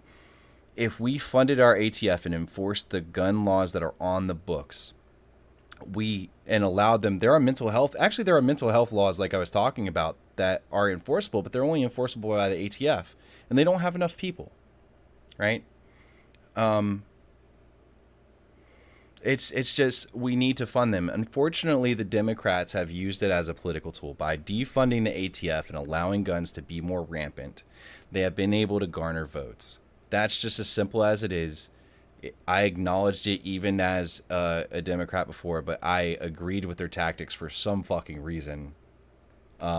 You know, we need to point out that, you know, gun control is just a myth unless you have a government enforcement agency, and you don't like government overreach, right? So why not ban guns? And it was fucking stupid. But it's just a fact. But really, those that are severely mentally ill, no one is there to see those warning signs and get them help, and they aren't getting it themselves. I guarantee you, everyone that is shot up, so the market shooter, clear signs of mental illness, clear signs of extremist leanings, right? The subway shooter, clear signs, family documented mental illness. All right? Plenty of people saw the signs. Plenty of people saw the signs. It's just that no one was able to do anything about it because the agency that's supposed to do stuff about it is underfunded. Okay? And I guarantee you, either this guy is super fucking evil or is mentally ill. Okay? No one goes in and starts shooting up elementary school students because they're sound and of safe and sound mind. Okay? They're either crazy, mentally ill, right? Or they're fucking evil. Yes, the access to good mental health was cut in the 1980s when Congress and Reagan signed the Omnibus Budget Reconciliation Act 1981. It eliminated federal funding for mental health community services. Yeah, but is that really the reason? That's what I mean. Those that do this are... Yeah, you'll never stop crazy people. But also people need to understand that the 24/7 news cycle is also making a lot out of things that are very uncommon. If you think about school shootings and mass shootings outside of... And we talked about how urban centers are left out because anything that's related to gangs, even if the victims are not gang related, is not counted, right? The problem outside of major cities with mass shootings is usually mental health related and the inability to enforce gun laws that we already have. If we tripled the ATF's budget and allowed them to be able to dedicate officers to taking mental health reports and putting in their appropriate mental health restrictions and allow them to interact with the FBI like they're supposed to, we could stop a lot of this.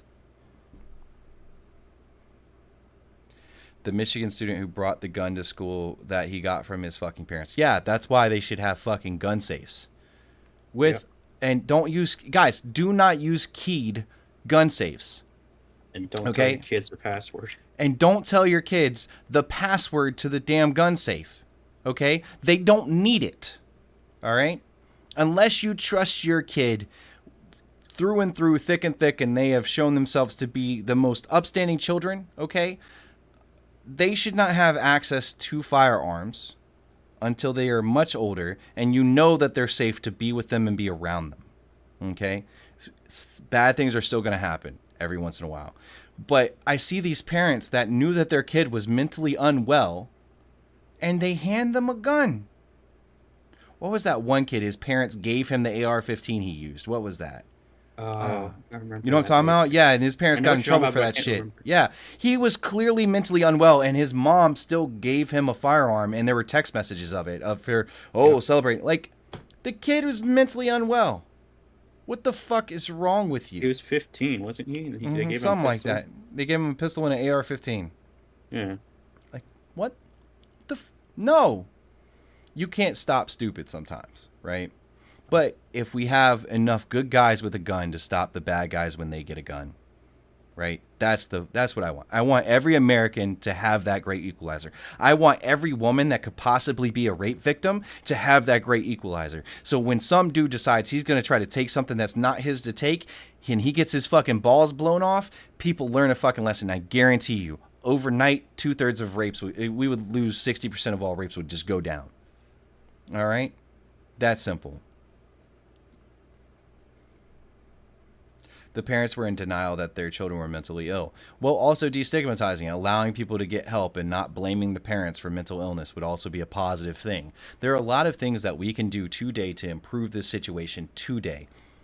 Push your local government to fund the ATF and enforce the gun laws we already have. We already have gun laws that stop if a mental health provider puts you forward to the ATF, you cannot get approved to buy a firearm.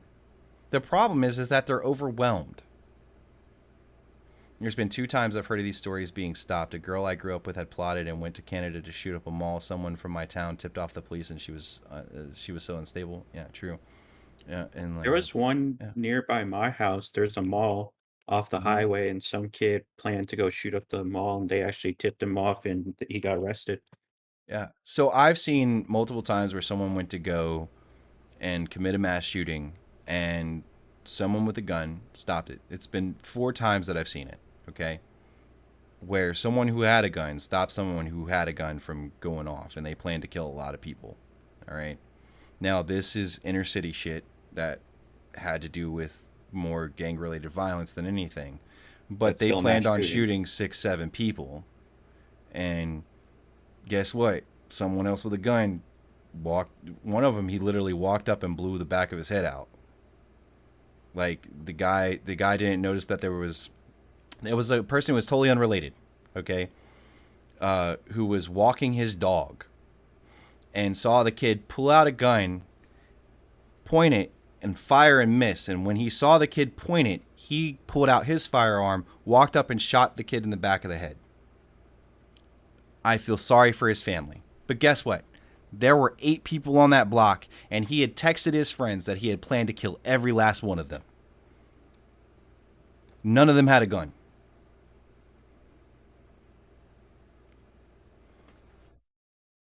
This other kind of killer, his mom realized he kept buying really odd things offline. He currently is out of juvie because they said he was mentally ill but not violent. See, I don't get that either. How can you build bombs and not be violent, right? But guys, if we literally apply the laws like they are written, the current ones we have on the book, not more gun control, enforce the laws we have, enable the ATF to do their job, allow mental health professionals that when they actually report someone, that person is put on the restricted list. And not only that, but we also need to give people a clear way off of that list. All right. I don't believe in red flag laws. They've been abused. They will be abused. And disarming someone just because someone reported some shit that could be trivial is wrong. Even though my husband was on the call and the kid had a diary of names of kids he wanted to kill. That's fucking crazy, dude. And then crazy shit like that. For families that do have like a kid or a relative or something like that that has like signs, shouldn't, and like they can't purchase guns, shouldn't they like check with the family, see if they have guns, and if they do, tell them like lock it up and don't tell them where they are, don't tell them the password. So like, because most of the shootings that happen with younger kids, they find the guns from their parents or find it somewhere and do the shooting. And don't use keyed gun locks, guys. It's that simple. You can pick a lock very easily, okay? Or keyed gun safes, right? They get your key, or they make a copy of the key, or they find a way to get around the keying mechanism. Use dialed, okay, so the big rotary dial gun safes. Use those, right? Use actual gun cable gun locks, right? They make ones for fingerprints. Yep. That you can keep. If you want quick access, they have one. It's made of straight steel. The locking mechanism is great. You use your thumbprint, it unlocks, you grab your firearm, you're good, right? Or if you were like I was, I stayed strapped all the time. The rest of the guns stayed in a safe, right? But my gun was never by itself without a lock on it, period. He's a FF. Hold on. I got to go and pull up chat. I missed some of that. That's what I don't understand. So Jay the Giant says, that's what I don't understand. I feel like any type of person who is giving that big of threats shouldn't be allowed to use the scapegoat of mentally ill. What does your hubs do? He's a firefighter. Okay. Oh, well, Jay.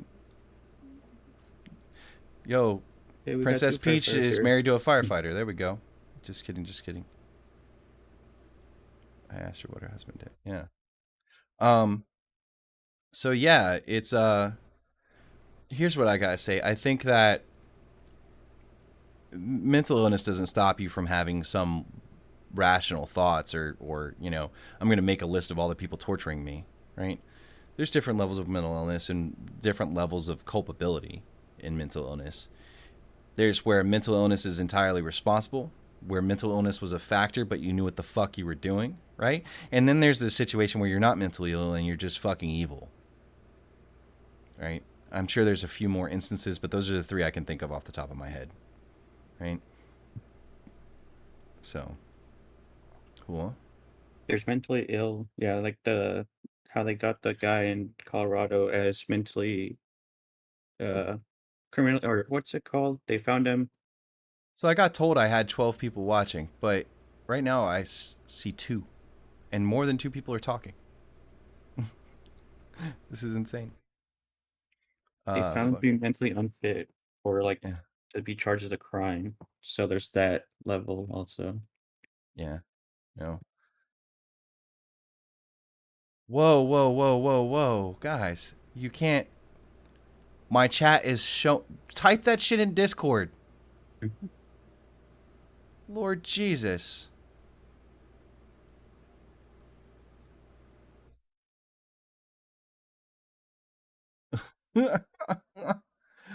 Oh my God. I thought Mario was a plumber. Hey, you wonder why Bowser keeps kidnapping Princess Peach? Just saying. Just saying.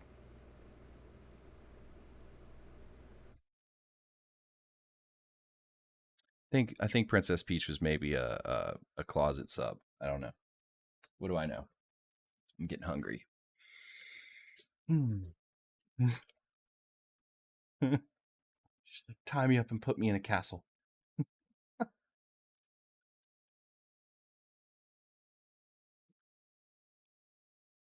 Anyways, moving back on. So it's just insane to me, guys. It's entirely insane to me. So the other thing I don't get is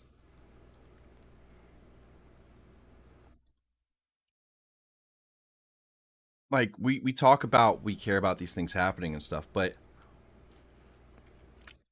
they don't actually do anything to remedy it. Push for funded ATF. Push for a properly funded mental health services system. All right? And push for not gun reform, but just enforcement of the laws that we have. Push for 100% possible armament. Push for gun safety classes. Push for, and include in that curriculum how you can say, hey, if you feel someone's having mental health issues, here's what you can do, right? Destigmatize mental health issues. There's so many things we can do with what we have today. So many things. So yeah. Anyways, so moving on. I enjoy the chats at the very end, guys. I appreciate all of you. Man. So, you know, I like that you guys enjoy participating. We're not ending yet, man. We're going to chill for a few minutes, hang out, keep it a little more solid. So, but it's been fun. What am I eating? I ate a spoonful of peanut butter. It's nothing but pure. I eat once a day right now, and it's about time for me to eat. I usually eat after the stream, guys, and so when it goes long, it kind of sucks. I eat once a day, so woot woot. I'm good. That's what you were nervous of, Jay the Giant Peach? Is it Jif? No, it's Peter Pan, the best. If I could still find it, they used to make like the big tall Peter Pan cans that you could get. Like there used to be an aisle in Walmart where they would have like the giant thing of mayonnaise, the giant thing of ketchup, and the giant thing of peanut butter, and it would always be Peter Pan. And I miss those things. Yeah, I know Jif and Jif and why can't I think of the other one? Both of them have recalls for salmonella inside of peanut butter. Is it Skippy? No, not Skippy. I got Peter Pan too. Exactly. Me and Northern brought it up. He's like, I don't know how I'm gonna survive if I can't get peanut butter. I'm like, bro, me either. It's like a fucking staple. So it's all good. But yeah, big shout out. Big shout out to everybody. It's been fun. I am getting tired at the moment. I had to throw a bunch away. I bought it to make fudge and peanut butter cookies. Aw. Put the thing in the Discord. How does I want to do that? Well, by the way, guys, have you guys seen my my Discord bot? Has it not? It hasn't been working, has it? Oh, it hasn't been. We haven't been getting any announcements. That's weird.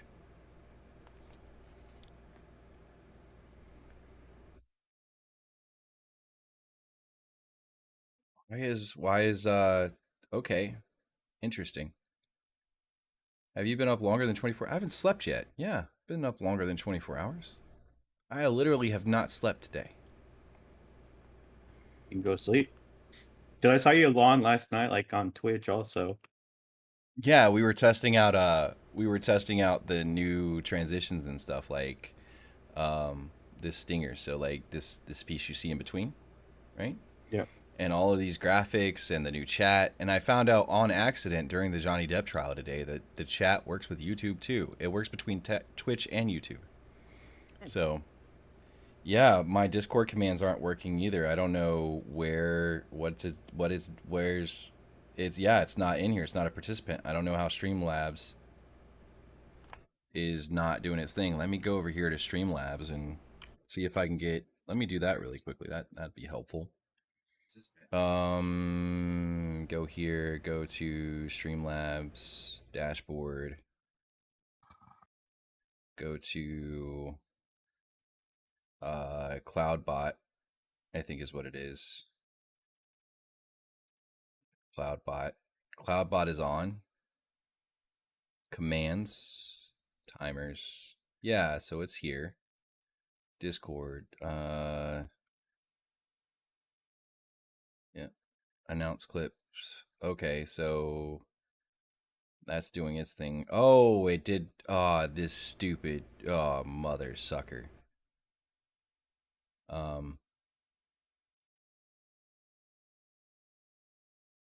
I know what happened, guys. So I signed into the other piece, and yeah, we're gonna log out, and then we're going to log in, continue with YouTube.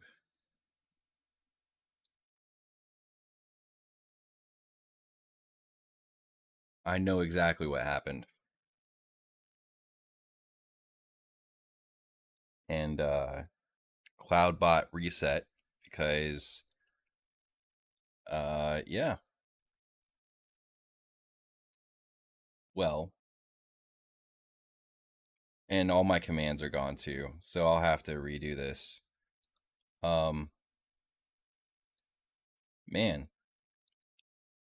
Well, here we go. Join our Discord, guys. We'll put this out here now. Yeah, because I was able to combine my old Twitch account with the Streamlabs. It was like, okay, cool. Let's do this way, and it replaced everything.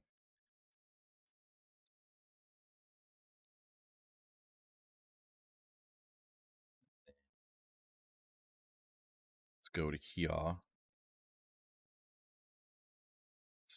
It's nuts. It's nutsos, man. Nutsos. And now I'll turn CloudBot on. Modules, commands, timers. Guys, let's see if that works for everyone. So